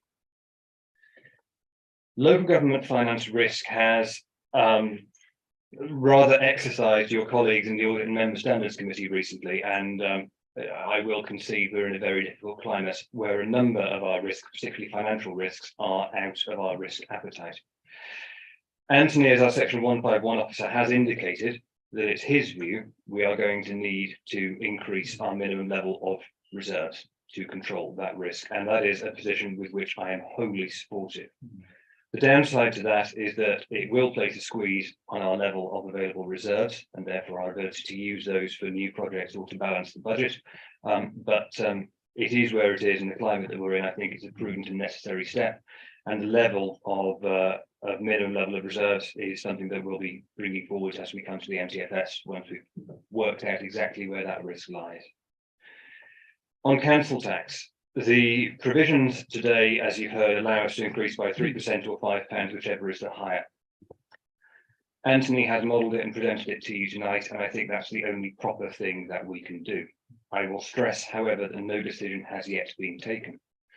I heard on the radio as I was driving in this evening that the Treasury are forecasting that 95% of local authorities will be taking up that maximum council tax increase. And I think the Treasury are going to find themselves very surprised, because I think that we as council have a far better finger on the pulse about what the people that live in our districts and in our counties know is necessary and the difficulties that they're feeling. I will say again that this is a balance between the necessity for an increase and the acceptability of doing so, and it's a difficult balance. But I will just weigh into that. I noted today it's become almost convention that chancellors making autumn statements or budgets announce the fuel duty increase will be frozen. And it was very salient to me that the chancellor today didn't do that. I also note that it's in the OBR's forecasts that in March there will be a fuel duty increase of 12 pence per litre. And as an operator of a significantly sized waste fleet, that's going to hit us quite hard and place further pressure. And so the decisions that we take in terms of providing our services will have to be informed by some of those government decisions. And it's something that we are not taking lightly. Finally, I would not be giving the finance portfolio holders update to you in the month of November if I didn't plug the budget consultation. This is ongoing until the 31st of December. Our response rate has historically not been wonderful on the budget consultation. I think we tipped up at slightly over 2% of franchise last time. We have recently launched a budget simulator for residents. I don't know whether any of you as members have had the chance to have a look at that yet. It allows you to move sliders for the various priorities. It has discussion within those sliders about what the effect of that decision would be. It's mobile friendly. And I think it actually tells the story quite well about some of the challenges that we face, but also the opportunities that we may have. And you can see at the end whether you have a balanced budget. I will say that on my first pass on that, I didn't balance the budget even remotely, which is why I'm in the job that I'm in, and which is why Anthony's in the job that he's in. However, I did, thank you, Anthony, get an email passed to me from Tracy Cross, who says that in the 2 days that's been online so far, we've had 550 separate responses. And I promise that only 3 of those are me. And it's an opportunity to really maximize those response rates. So please do it yourselves, encourage your residents to do it. It can be a bit of fun, but it's also something that informs a very serious process. And so please go out and do that. You've got until New Year's Eve. So if you're really waiting for something to do before those bonds go on the 31st of December, do our budget calculator and find out what you want to do. See, last from Councillor Robertson, but genuinely that might be what my New Year's Eve is like. Obviously, any questions, Anthony and I will take anything that we can. Thank you for that, Councillor Strachan. First of all, just to remind members, on the 15th of December, we have a one-item meeting, which is to look at the budget. So you can use that tool now and play around with it and see where you're going to get and bring that along to that meeting, because we're going to really at that meeting delve into other areas that perhaps Councillor Strachan may not have thought about that we can suggest to him, as well as looking at the normal ones to come forward. So please make sure that 15th of December is our opportunity to make sure that we play into the proposals that Councillor Strachan will be taking forward into the new year, into the budget, and hopefully through to full council. Isn't it just one comment for me to begin with? Isn't it remarkable of government to say that actually we'll allow you to tax your people even more so that you can get your income, as opposed to actually addressing the issues that local government have about lack of funding, real core funding. But by all means, tax your residents even more to plug part of, and it doesn't plug anywhere near the gap that we will have. But in relation to gap, Councillor Strachan, will you at that meeting the 15th be able to give us a position of actually where we are then as to in relation to proposals and Yes, I budget expect gap so. that we will be looking to address. Yes, I expect so. Okay. Obviously, it's a bit of a moving target because it changes all the time, but yeah, we'll bring that to December meeting so that you can make that decision fully informed. I'm just going to add one thing to that. What we may not have by that 15th is the settlement information, which could be, I mean, somebody told me today it could be the 19th. So, yes, we can come with our forecast, but we won't know necessarily the government's support. But you normally have been very close and accurate. Yeah. Yeah, But but I thank suppose you for that. it is, but I Yeah. suppose that there is always a risk in an environment where there's cuts to funding nationally, that local, some of those pots of money may disappear or reduce. And one of your risks in the paper is around your own bonus, that we make or decision we lose that. And I know many authorities use that as part of the balance of their books, the receipt of their own bonus. So we'll start. Councillor Lynn. Rob normally gets frightened when I ask questions about finance, but I'll just start off. One's a bit joking, the other's a bit more just to put something on record. It says here there's projected external audit increase of 150%. It's for the audit committee really to look at that, but I do think that's very excessive. What is the extra 50%? Are we being ripped off? Have we gone elsewhere to look for it? I'm going to let my section 151 officer answer that because he's had significant dealings with external auditors recently. So, we are part of a sector-wide procurement for external auditors. Public sector audit appointments do that procurement on behalf of, I think it's something like 99% of the authorities. The audit committee will be aware of the challenging environment for signing off statement of accounts, actually having auditors to sign them off, etc. So the latest procurements recently concluded. I think they've got auditors now for all of the audits that they need to. However, and that does include some new entrants into the market. However, to make it attractive, and because it's a procurement, they've increased the fees by 150%. That is significant. I mean, for us, that's, I think it's around 80,000 a year, nearly 90,000 a year. There's not a lot we can do about that, to be honest. We signed up to the sector-wide procurement.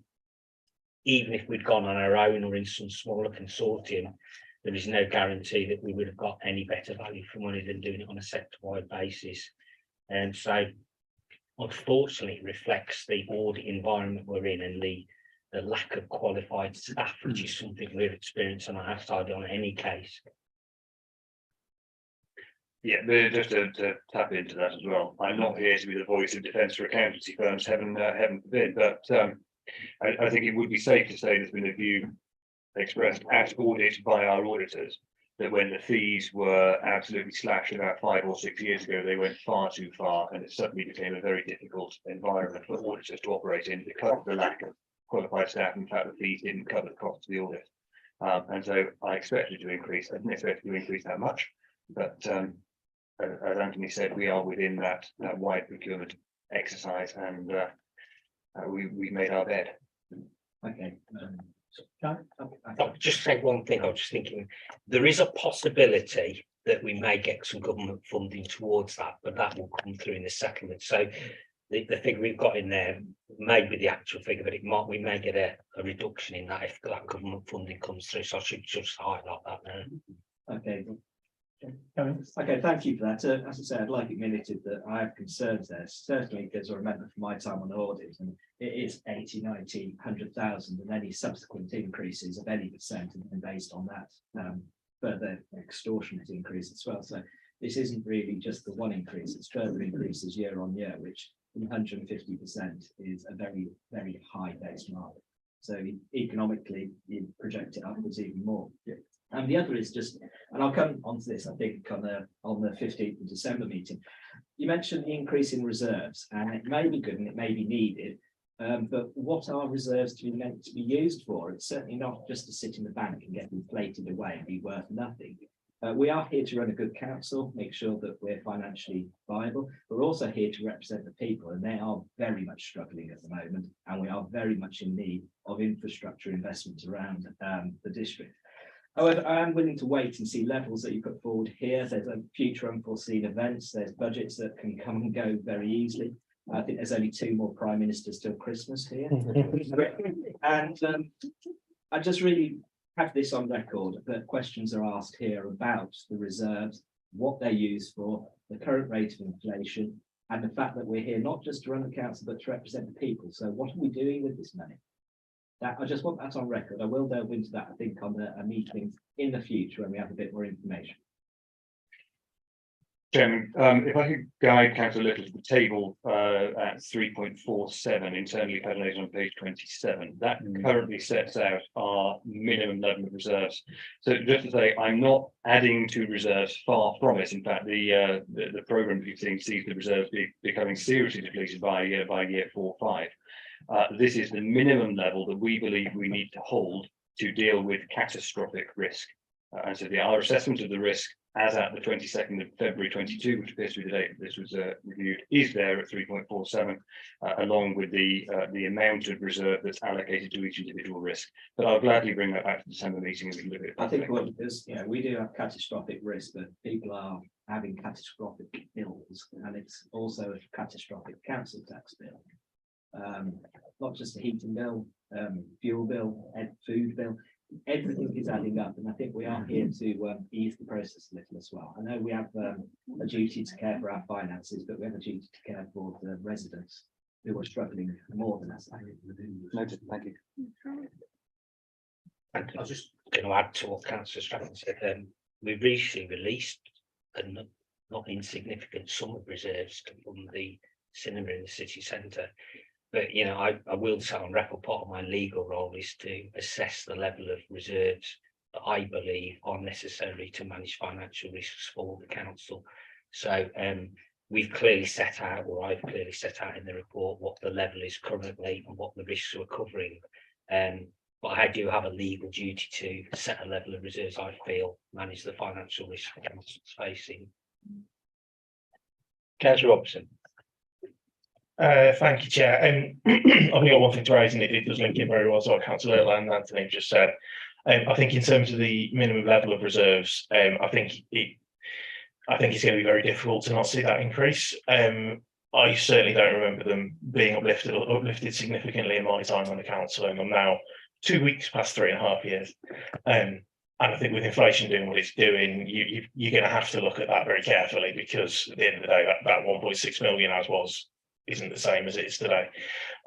In relation to the remaining reserves, the earmark reserves and the general reserves that are available to us, I think Councillor Little is right to kind of raise that and say what can we be doing with that. And I really welcome the tables at 3.58. I know they're already out of date because of the statements today, and I'm sure Anthony's absolutely overjoyed that this meeting landed tonight and not yesterday. But I think, all joking aside, the OBR document that was released today is saying that over the next 2 years, we're going to use 8 years of progress on living standards. And those 2 years, we are going back to 2013 when all was not well. It was the depth of austerity, etc., etc. And I think very much again agreeing with what Councillor Little's saying there is going to be 2 very, very, very difficult years for a lot of people in this district, and a lot of people who I think potentially ordinarily wouldn't have expected to be caught up in something like this, I think are going to be finding things very difficult, because we are seeing, for the first time in history, I believe, or the first time since records began, 2 years where real living standards are expected to fall. And I think that there is the potential that we can react to that. And I know at the last meeting I spoke about, well, inflation's peaking this year. Can we freeze this year and then look to recoup the money that we've lost through a freeze this year? With the changes today initiated by the Chancellor saying that we can go up to 3%, there may be a case, and I'm fully aware I'm changing the goalposts again, there may be a case, and it may be something that you want to raise with Cabinet and discuss with the 151 officer, to freeze for 2 years, and then potentially look at 2.5%, 3% in the 3 years following, so that during that exceptionally difficult, record-breakingly difficult time that people are going to have for 2 years, we are doing what we can. Yes, it will diminish our reserves over that point. Yes, when we rebuild those reserves later on, they won't be worth quite the same value because of inflation. But I think the potential good that we can do by using those reserves to smooth that transition, potentially move any tax rises later after this real crunch on incomes. I think that could be something very positive. I mean, the Chancellor's done much the same with many of the tax rises that were introduced today. And I think that's something that could be very positive, where we can be prudent, but we can also make sure we're looking after people. Obviously, Councillor Robertson made these observations last time. His approach is attractive, but for two major things. The first is that government policy on council tax appears to have become so inconstant that I'm not sure I trust them to keep it at 3% in 3 years' time. The other is that, as Councillor Little has already referred to, percentages of percentages means that if I freeze for 2 years, that's potentially 2 years worth of moderate increases foregone. I will commit, and have always committed, that if an increase is necessary, it will be kept to the minimum possible level. But I'm not sure I can sit here and commit firmly to a 2-year freeze. But it may well be, Councillor Robertson, that you and I have to have that scrap in February next year. I hear what you're saying, it's very attractive, but I'm not sure I can put my hand to the table and commit to that right now. Thank you for that response. I mean, I wouldn't seek to back you into a corner tonight. I think the purpose of ONS and the purpose of what I'm trying to say there is that this is something that we should consider, because we're about to hit 2 years of health, people. And I think even if we're in a point where, rather than a freeze, we're looking at 0.5% for 2 years, and then we pick up the 1% that's missing later on, I think that's potentially valuable. So however we can make that work, I think is the point that I'm trying to make. Yeah, thank you. Anybody else wants to come at this stage? Councillor Norman. Sorry, just a small observation that I was rather surprised that the cabinet member didn't mention the exercise duty on electric vehicles as well, which may be factored that into your account. I'm sure Anthony has, but have you? I haven't yet, well, that's largely because I was in court all day and have read snippets of the statement and picked up as much as I possibly could. So hopefully I'll be able to come back to you in December and see what there is that we can pick out of that. But yes, charging excise duty on electric vehicles appears to be, for me, a rather backward step. It wasn't, but it wasn't a proper answer. Anybody else, any comments? Councillor Betterall. Yeah, it is a comment, just following on from what some of the comments have been made there. Councillor Strachan, you'll be pleased to know at my visits to local parish councils, I advertise the fact that they have the opportunity to become a mini chancellor for the area by going on to using the consultation. It is an interesting part, and I did say good luck trying to get things to balance. I think it is an insightful tool, actually, as to all of the aspects that's involved, and it gives a good picture. And I think that there are a lot of people locally who are that interested to want to have a go to do it. So hopefully some of those were part of the 500, not you, just instantly trying to refresh the page. And I think just having the conversation that we have tonight, it's very easy for people to take out of this the concern that's there, and it's a timely reminder of the fact that we also have a discretionary fund that's available to residents who are feeling that hardship. And I just think it's timely when we have these conversations to also remind people that there are these mechanisms, especially what we do from the council, from Lichfield District Council, the discretionary fund being one of them, to offer some support. Yeah. And finally, again, another comment, I think that as far as the levelling up fund, we must all be concerted in our efforts to make sure that that application is successful. Thank you. Thank you. Anybody else? The only thing I would say then, if for members too, if they want to do a bit of homework, you could sort of see whether, if we were looking at suggesting or recommending a freeze or a smaller increase in council tax, where we'd find that other income from. So it may well be that you can have a look at other services that we have to see where, and we may well be able to propose something as a committee that actually follows those sort of rules, and find somewhere else where we can, make up that shortfall going forward. Yeah. So we're back to the recommendations then on page 2, which is to note the medium-term fiscal plan, local government and wider finances issues, business wage retention, the financing of a replacement leisure centre, and then 2.2 to provide views on the approach of fees and charges, management of financial risk and management term financial strategy, and the potential level of the council tax increase. And again, a lot of that we'll be able to have a good meaty discussion in December with. So everyone in favour to adopt the report? Thank you. Thank you, Councillor Strachan. Thank you very much, Anthony Thomas. We'll move on to the next item, which is the proposed new local council tax reduction scheme. And you're welcome back. Yeah. Welcome back. Lizzie. Thanks very much. Lovely to see you. Great to be here. Welcome back. We wanted to say later 2 years ago in the preparatory. Well, I think, yeah, well, I think, anyway, if you'd like to give us your report. Thank you. Sorry, Councillor. No, sorry, Chairman, I'll open and then I'm sure Lizzie will be far better at answering questions than I am. This is the culmination of a very extensive piece of work, which I know has touched a number of members previously in various roles. Can I put at the very outset my sincere thanks on record, firstly to Steve Woods, who has moved on to other pastures, and then to Lizzie and the team who picked up the baton, because we are now in a position to move forwards with the proposed new scheme, which I hope will meet approval this evening.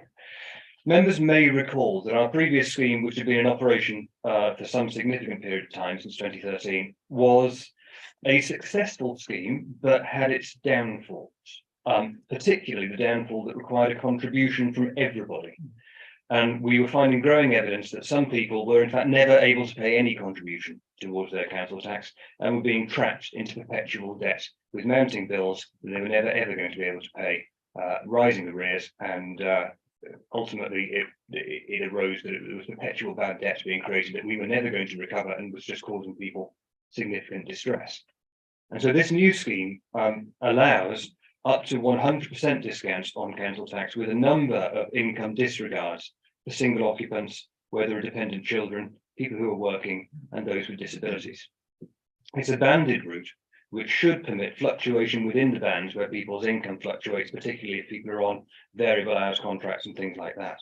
And I would hope that the bands are going to be wide enough to avoid any cliff edge drop-offs if somebody drops into the next band. And where that does happen, we'll take a look on a case-by-case basis and see whether there are discretionary ways that we can smooth that. We have consulted with major preceptors, and we've received a significant number of responses from residents. I say a significant number, it was 1,600 and something, which was not bad on a consultation of this scale. And it does appear to command widespread support from those with whom we have consulted. There is one departure from the consultation responses, and that is on the issue of extended payments. So this is where we continue to make payments supporting people who had recently got into work. I'm afraid to say when I looked at this, I had to put my probation officer's hat on because I do have some experience in seeing people move from the benefit system or into work, and it's a significant safety net. If somebody has that little bit of extended support, it improves job retention, and it effectively bridges the gap where they may otherwise have no significant income if they have a little while to wait for a pay package to rise. And so there is a specific proposal on departing from that at recommendation 2.2, which again I'll hope will command support tonight. I'm seeking your support and comments tonight before it moves on to Cabinet and Council by virtue of the quantum of this scheme. If there's anything, Lizzie, that you want to add, then please feel free and are there any questions? I think that was a great summary, so no, if anyone's got questions, I'm happy to answer them. Okay, thank you. Councillor Sylvester Hall. Thank you very much. First question is regards to students and their exemptions, and also care leavers as well, if there's any thoughts for how they're affected by these. So students use my it's just this, I'll pick it up. So students with regards will not be affected, so they won't be affected. I don't believe that care leavers will either, but I will take that away and just double check and come back to you. But I don't believe that they will be affected either, so they shouldn't be negatively affected by the scheme. If I can just come back as well. Yeah. Yeah, and also the same sort of mechanism that can be applied, because I think that sometimes the process can be automated and how that could be developed as well, with some of the progress that I've seen in some of the suggestions here. Yes. So one of the main aims of the scheme is actually to reduce the administration, not just for the council, but also for residents, so that they're not constantly bombarded with different letters, and we can make the process much quicker for them. So part of the work of the team will be to, and we've already held a number of workshops looking at this, will be to ensure that the scheme not only delivers those benefits for residents, but ensures that we do reduce down the administration costs of this and can speed up processing of both changing circumstances and also new claims. So we'll be able to keep the committee informed on the progress of that as we move forward. Thank you. Councillor, It's a simple question. I imagine it's got a simple answer. What age do you have to be not a working age claimant? So you need to be of pensionable age, but if you are in a mixed couple, both of you need to be of pensionable age, which is the new legislation that was brought in by the government. So mixed age couples, the youngest person needs to be of pensionable age. Thank you. Councillor Norman. Yes, I'll put it this way, can we remind it on the basis that I might have missed it, who were able to comment on the scheme, and also whether citizen advice were also asked to comment on the schemes as an organisation that obviously deals in benefits as well. So all residents were encouraged to comment. I would have to ask Anthony with regards to partners. I'm assuming they were also encouraged to comment, but I wasn't actually here for that. We need to take that one away on the citizens' advice. I know the team have regular meetings with citizens' advice, but whether this was one of the specific questions that was asked, we need to go and ask that question. I would add, having implemented one of these schemes in South Derbyshire, which was very successful, that the Citizens Advice Bureau were very supportive, and I would imagine would be so with this, because it's a far more generous scheme and more residents will win as a result of this in terms of the support we do give them. There obviously will be some people that will potentially be affected, but the discretionary hardship fund and the continual monitoring of the scheme that we will do will ensure that we pick those up within years. And then I think what's really important for this scheme is it's not a one-hit wonder. It's something that we need to monitor as we go forward, and we may well be coming back here to you to say, this worked really, really well, this needs tweaking and this needs adapting, and this is the scheme we want to bring forward next year. So it isn't something that is delivered and forgotten. We will be keeping a very close eye on it, particularly given the cost of living crisis, so we can ensure it does become a really positive scheme for the authority and for our residents. Yeah, I mean, having a review and looking together is always a good idea, and you can make those adjustments and so on. Just that with the people that are consulted, you see, if you're not a claimant, you get comments like this on page 46, which is concerns that PIP is not means tested, concerns that some claimants of disability benefits are fit for work, and recognition that such benefits will support people of extra cost due to disability, but the measure would disadvantage working families on very low incomes. I mean, you get some very odd comments, I think, if you consult everybody, because people say, well, some people might not even believe in benefits in the first place. So I'm not sure what the worth of is consulting with anybody who's not on receiving the benefit. I don't know, but that may be too complex to. Yeah, we're legally required to make it a public Who consultation. told you to? What's the name of the gym? And one of the things I think that's a learning point for us as well is that when we ran the consultation, the only respondents who were given an opportunity to comment, people that disagreed with the scheme, and we didn't collect free text comments from people who agreed with the scheme. So the actual comments that we received back didn't actually underline the real positives of the scheme, and I think that we were to revisit this again in future. I'd want to ensure that we captured those positive comments. And I think it would be a far nicer document to read if you had that balance of comments. Councillor Robertson. Thank you, Chair. It's just 3 short ones from me. First one on recommendation 2.2. I completely agree with the idea about we retain that extended payment. I think the biggest argument for that is when you speak to the trust when you speak to food banks, they will say the number one reason why people use their services is delays in getting benefits. So actually, if you're in that situation or somebody's got employment, their universal credit changes, it can leave them in that limbo. I know we're quite good. I think we're about 90 days, whereas the legal limit's 25, I think. But I think having that bridging even if it's just a month, can be so powerful. So I think that's something that's really valuable. And if all possible, I'd like to record that, because I think when we're disagreeing with the consultation, I think it's valuable for us as a committee to say why we agree. So happy to do that. Secondly, one of the comments I wanted to raise was about discretion. I'm happy, Councillor Strachan, that you spoke about actually we're trying to build some discretion into that people don't find cliff edges. Specifically, the place I was looking for discretion was around the 2-child limit. That I've always found that very difficult. Even I know the systems dictated by Westminster currently have that baked in as well. I find it very difficult. We're literally in a situation again. I'm sorry to go back to that OBR report, that's saying that unemployment is going to rise for 2 solid years. It's going to go by up to about 4%. We're going to find people who have potentially been in employment for donkey's years and have never been in a situation needing this, who are going to lose jobs. And if they just happen to be in a situation where they've got 3 kids, then I think having that discretion, having officers allow that discretion to look at this and say, well, actually, because of a large family, there is the potential that actually we may need to be able to extend this, or we may be able to increase this. Baking some discretion in would be very, very, very positive.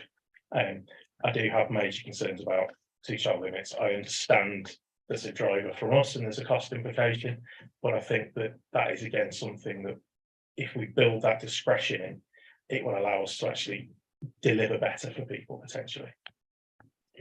So one of the things that we need to do moving forward is actually develop the Section 13A policy that allows us to deliver the discretionary fund or payments to residents. I think maybe what we might want to do is actually look at that and then bring it back to this committee for consideration. Like as not, we'll be bringing that, because I think the February agenda will be very packed. We'll be bringing that in March to Cabinet. So perhaps if we bring that back here, we can then have a discussion here at ONS in relation to that policy. Thank you. You all good, just anybody else? I've just got to, oh, sorry, Councillor. I might not be understanding this in the right way, but on the pie chart, we've got the number of the percentage of people who responded, and then the number of people who answered. There's quite a discretion, quite a variance in the number of people that answered certain questions. Can you explain to me why you think that might be? Some people skipped. Pardon? Some people skipped answering questions. Yeah, I gather that they must have done, but there's no. We didn't capture why. Yeah. Okay, thank you. I've just got a couple of points then. At 3.9, it talks about on average 40% of universal credit claimants have between 8 and 12 changes in entitlement, which brings on a delay and changes amendments to council tax bills. Do we have any discretion on what changes they need to inform us about, or they just basically, I mean, somebody changes their address, do they have to inform us because that might change their benefit? So when you're on universal credit, we get a file from the DWP to inform us of the changes. So and they're then automated into the system. But what that then does is it then alters their claim currently. So even if it's changed by a minute amount, it alters the amount that they're entitled to, and that then builds delays into the system. So it's very difficult for them to budget. It's very difficult for them to understand what their discount will be week on week, month on month, and they can end up with a huge amount of letters which are utterly confusing. Especially if you have postal delays where you can end up getting one letter before the other arrives. So it's about minimising that and saying if your salary only changes, we'll still get the notifications of change, but if your salary only changes within band, it won't affect how much council tax discount you're getting. You'll get the same amount, and it's only if you start to earn a significant amount more insofar as you go into the next band that you'll get that letter to say actually your award is changing. So we'll still get the notifications, but the resident just won't feel the impact. That just leads me nicely onto communication strategy. How are we going to make sure that everybody knows about the new scheme and how it operates, and that people don't fall through and don't claim what they're entitled to? So that is one of the things that we need to make sure that we build in, and I'll be working with Tracy on that to ensure that we do build it in, to make sure that the customer contact centre know exactly how it works, and there'll be significant training going on there so we can signpost people effectively. We'll also be working with the CAB to make sure that they do understand the scheme and can signpost people effectively. So we will work very hard on that communications to encourage people to contact us, and as well, if they receive the discount, then their income increases, they then need to come back to us to let us know if their income then decreases, so that they can re-automate their claim. So there will be work going on there to make sure that happens. It's not planned yet, Mike, Chairman, purely because I haven't quite got round to that yet, but we will have that sorted and in place by the time the scheme goes live. Anybody else? Councillor Norman. Yes, Mark, Chair, which is simply the, You normally don't do anything else. with another problem with council tax reduction or council tax benefit, where if you are self-employed, then your money does go up and down, it can be quite dramatic, but we reassuringly in the sense that it has to be quite dramatic for it to make a change, but certainly the councils have to send out those letters every time it changes. You really feel sorry for people who are self-employed, and I say they're off sick when things don't go right. But you're obviously aware of that, and we're going to try and do what we can to overcome that. Yeah, absolutely. If someone's salary does fluctuate dramatically, they will still have those regular letters. But if someone's salary just goes up slightly or down slightly, they're not going to get that. So, and their award won't change. Thanks. Anybody else before we go to recommendations? So you're happy to set the recommendation of 2.1, 2.2 and 2.3? All in favour? Lovely. Thank you very much indeed. Thank you very much. We'll move on now to the health matters, if we can. Item 4 work programme. Oh, sorry. I was leaving it till the end. I'm sorry, Dave. I'm obsessed with. I want to put something on it, and it's important. Okay, so health matters. I did send out to you the latest member briefing from the meeting that happened. I can't remember when it was now, but I did send the briefing out to you. Yeah, and I know that Councillor Evans is very keen and mentioned it on numerous occasions about children's mental health. So I emailed the chair of the Care and Overview Scrutiny, Councillor Pert, and he has responded to me, and the response has come back. I will circulate to members because it's quite in depth, but the bit that I will tell you about is that the early part of next year, there is planned to be 2 papers coming to Health and Care Committee in relation to children's health and well-being and mental well-being in schools in February of next year.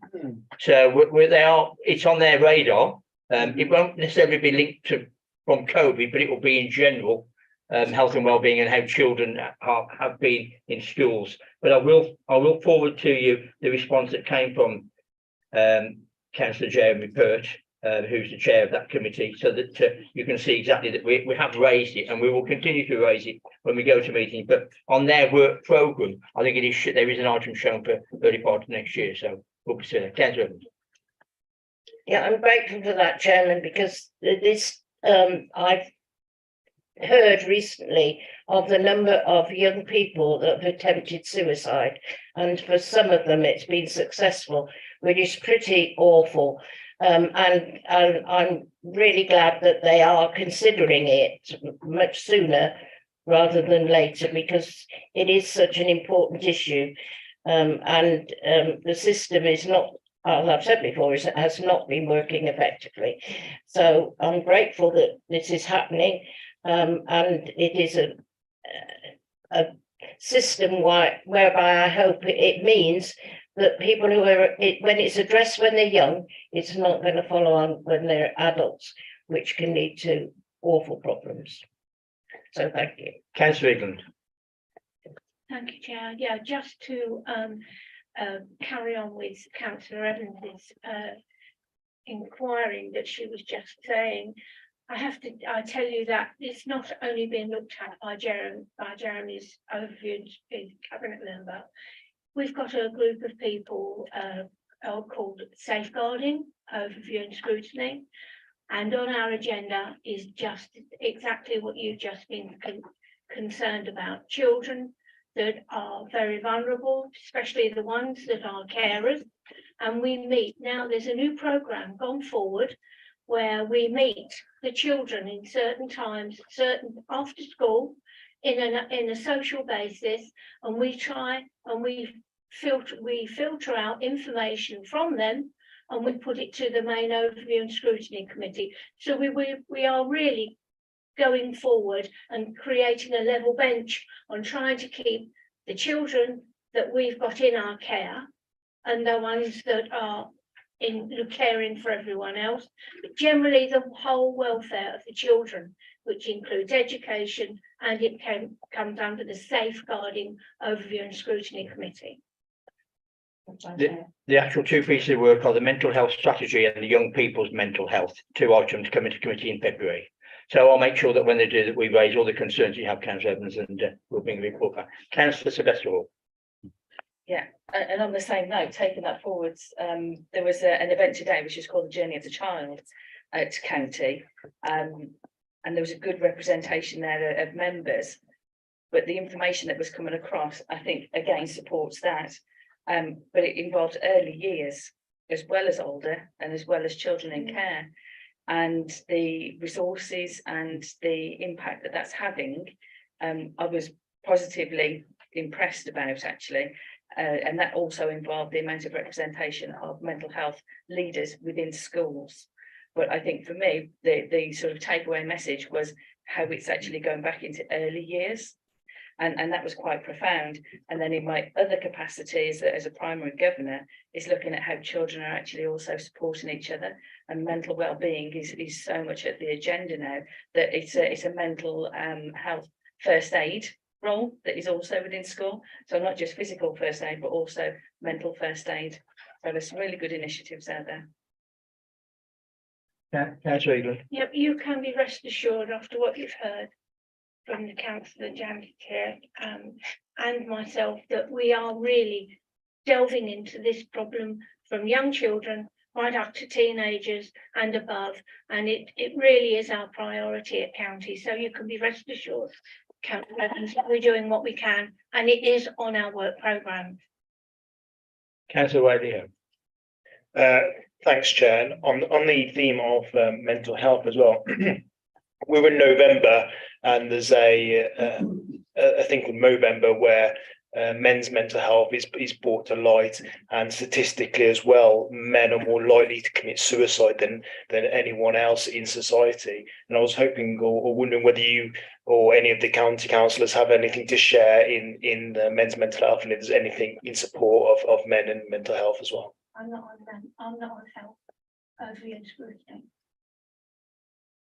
Well, only as a district rep, but Yeah, I was going to say, if I'm just, there's nothing specifically as far as men, but it's taken holistically. I know what you're saying about November. I thought you were volunteering then. You were actually, you wanted a bit of sponsorship or something, Councillor Howe, but no, I think it's the focus at the moment has been very much on children. Yeah, And certainly the information that's come through so far has been on the children's side of things. okay, everyone okay with the health update? Okay, we'll move on to the next item, which is work programme.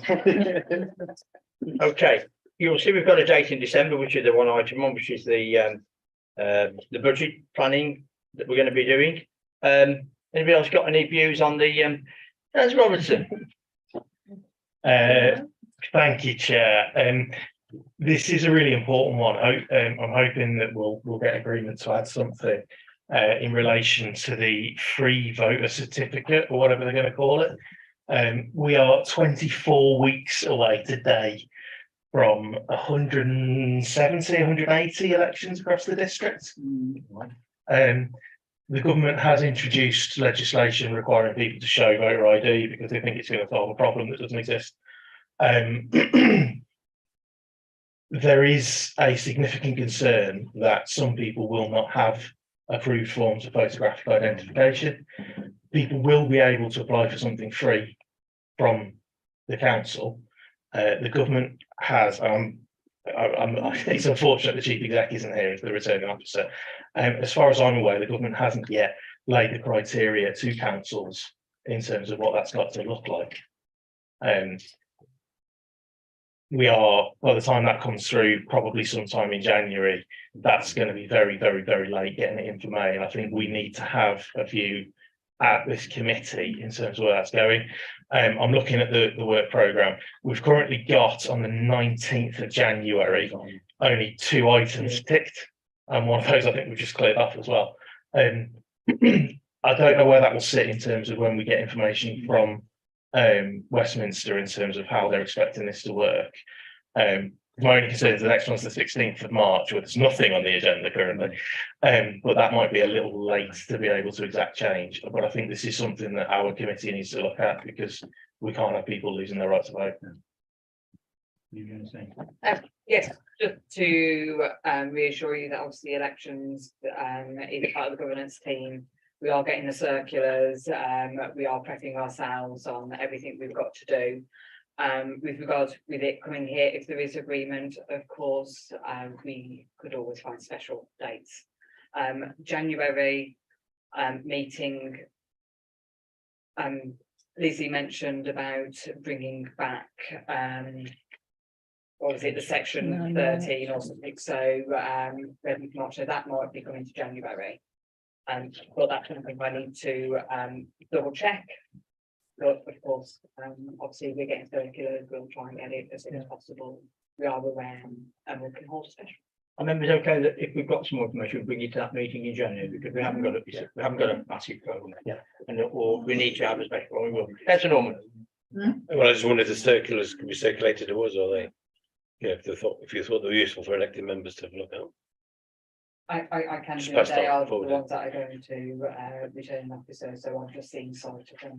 Yeah, when I look on the electoral commission side, I always look at what the returning officer is supposed to do, rather than what they want us as agents to do. So I'm quite well, you know, I'd like to know what they're supposed to be doing. Councillor Latham. Thank you, Chair. Do we need to re-examine or examine the work that's been done on our planning department? There were 9 specific areas that were being worked on, and we don't seem to have done much with that. Again, it's up to the committee if you want specific reports. I can tell you that the next performance briefing paper, so you usually get a 6-monthly briefing paper that has been drafted, and that will be coming to you shortly. And I remember it being discussed that you would look at those performance reports. If performance was getting better, that would hopefully go towards answering your question whether those points were working. If performance was getting worse, of course, that's when you would bring it back. Again, it is up to you as a committee what you want to do. Shall we wait until the report is published? And then if you've got concerns, then obviously let me or the vice chair know, we'll bring that back. I mean, just concerning, I hear today that another senior planning officer is leaving at the end of the year, Karen Tate. Yeah, so an email she sent me today. So it is concerned that we're losing these senior planning people. Is a concern to us all. Is there a time frame? Sorry, you said it's being drafted. I think it's being drafted. It was hoped that it would be out by now, so I am hoping, and I am more than happy to say on the authority of the ONS committee that it is urgent and it should be out imminently. I think you're happy with that. Okay, let's get that out. And if it means we need to have another meeting or we need to bring it forward, then we'll do that. Yeah. Councillor Evans. Oh, sorry, I thought it might have been me, but my question has been answered in fact. Anybody else on the work programme? Councillor Robertson. Thank you, Chair. And just to confirm, thank you everybody for agreeing that we should look at the 19th of January. I'm just aware that where we are with timescales for the voter ID card, can we have agreement that we'll put a special in if we're not able to get it for the 19th of January? I want to just clear that up because I think it's really important that we do that. Everybody happy with that? Yeah. Put us around about 23rd, 24th December, doesn't it? Okay. Just to that sort of second point that Councillor Latham's made, could we have a position where the chairman of this committee sees that report as soon as possible and makes a judgment whether it goes on, rather than us wait for it to go through the process? So I think it's a very important piece of work. Once we've got the report, we can all, of course, look at it and scrutinise. But I think if time is now limited, it's very important that Mike, the chairman, has to look at it. Yeah. Member of chairman. Yeah, that's good point. Good point. That's a good point. Councillor, fine. And me and the vice chair will look at that. We'll get that. We'll make sure we get that sent to us ASAP. Anything else on the work programme, anybody? No? Update on task groups. Sorry. Are there any? Tried to, yes, so the Lichfield City Master Plan Task Group met last night, so apologies, I haven't got the notes done yet. I know it's a Porsche. So, but they will be coming to your December. I know it's a special, but I'm going to bring them anyway. But they just had general updates of the joint venture, the BRS project of a whole, and actually kind of went through options because the cinema's now gone into a different site, what could happen with that space. So that's what they looked at. We do have a new leisure centre task group on the 1st of December, I think it is. And again, those notes will come to your special meeting. And we are definitely trying to confirm a climate change task group. Blame the chair. Which I currently, absolutely not. Currently, we've got proposed for, is it the 5th or 6th of December, but unfortunately that is the same night as planning, and it is dependent on what applications go to that committee on whether any members of the task group wish or need to speak. But we are trying to confirm if Councillor Norman wants to add anything to that one. Councillor Norman? Thank you, Chair. I'll let you take back control of the committee there. Yes, it's just I could blame the cabinet member, but to be fair to her, Councillor Lax, that just have to pick on time if a little while ago when there's a big block booking of meetings that she had, and then a problem this time. So the 5th of December, which is the only one that she could make, is the one that we're not going to go ahead with because of the planning issue. But yeah, I think it's going to be January now. But I'm trying to get as many dates as I can. We'll start with the cabinet member to answer questions, and then everybody else on that committee. So I'm trying. That's all I can say. Yes, you're very trying. Anything else from anybody? Councillor Tranter. Can I just? Yeah. Thank you. Can I just ask about the Councillor Community Fund? I know that there's no task group or anything, it's saying here, but are we going to get an update on whether it's going to continue, not continue? It was a 2-year pilot, wasn't it? Yes, we are, but it will actually probably be in the new municipal year, so therefore the new council, we've got to finish this round, do all the evaluation, so it will most likely that will come next year.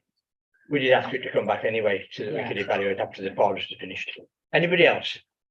No, well, thank you very much. I declare the meeting closed at 8:50. Thank you very much indeed.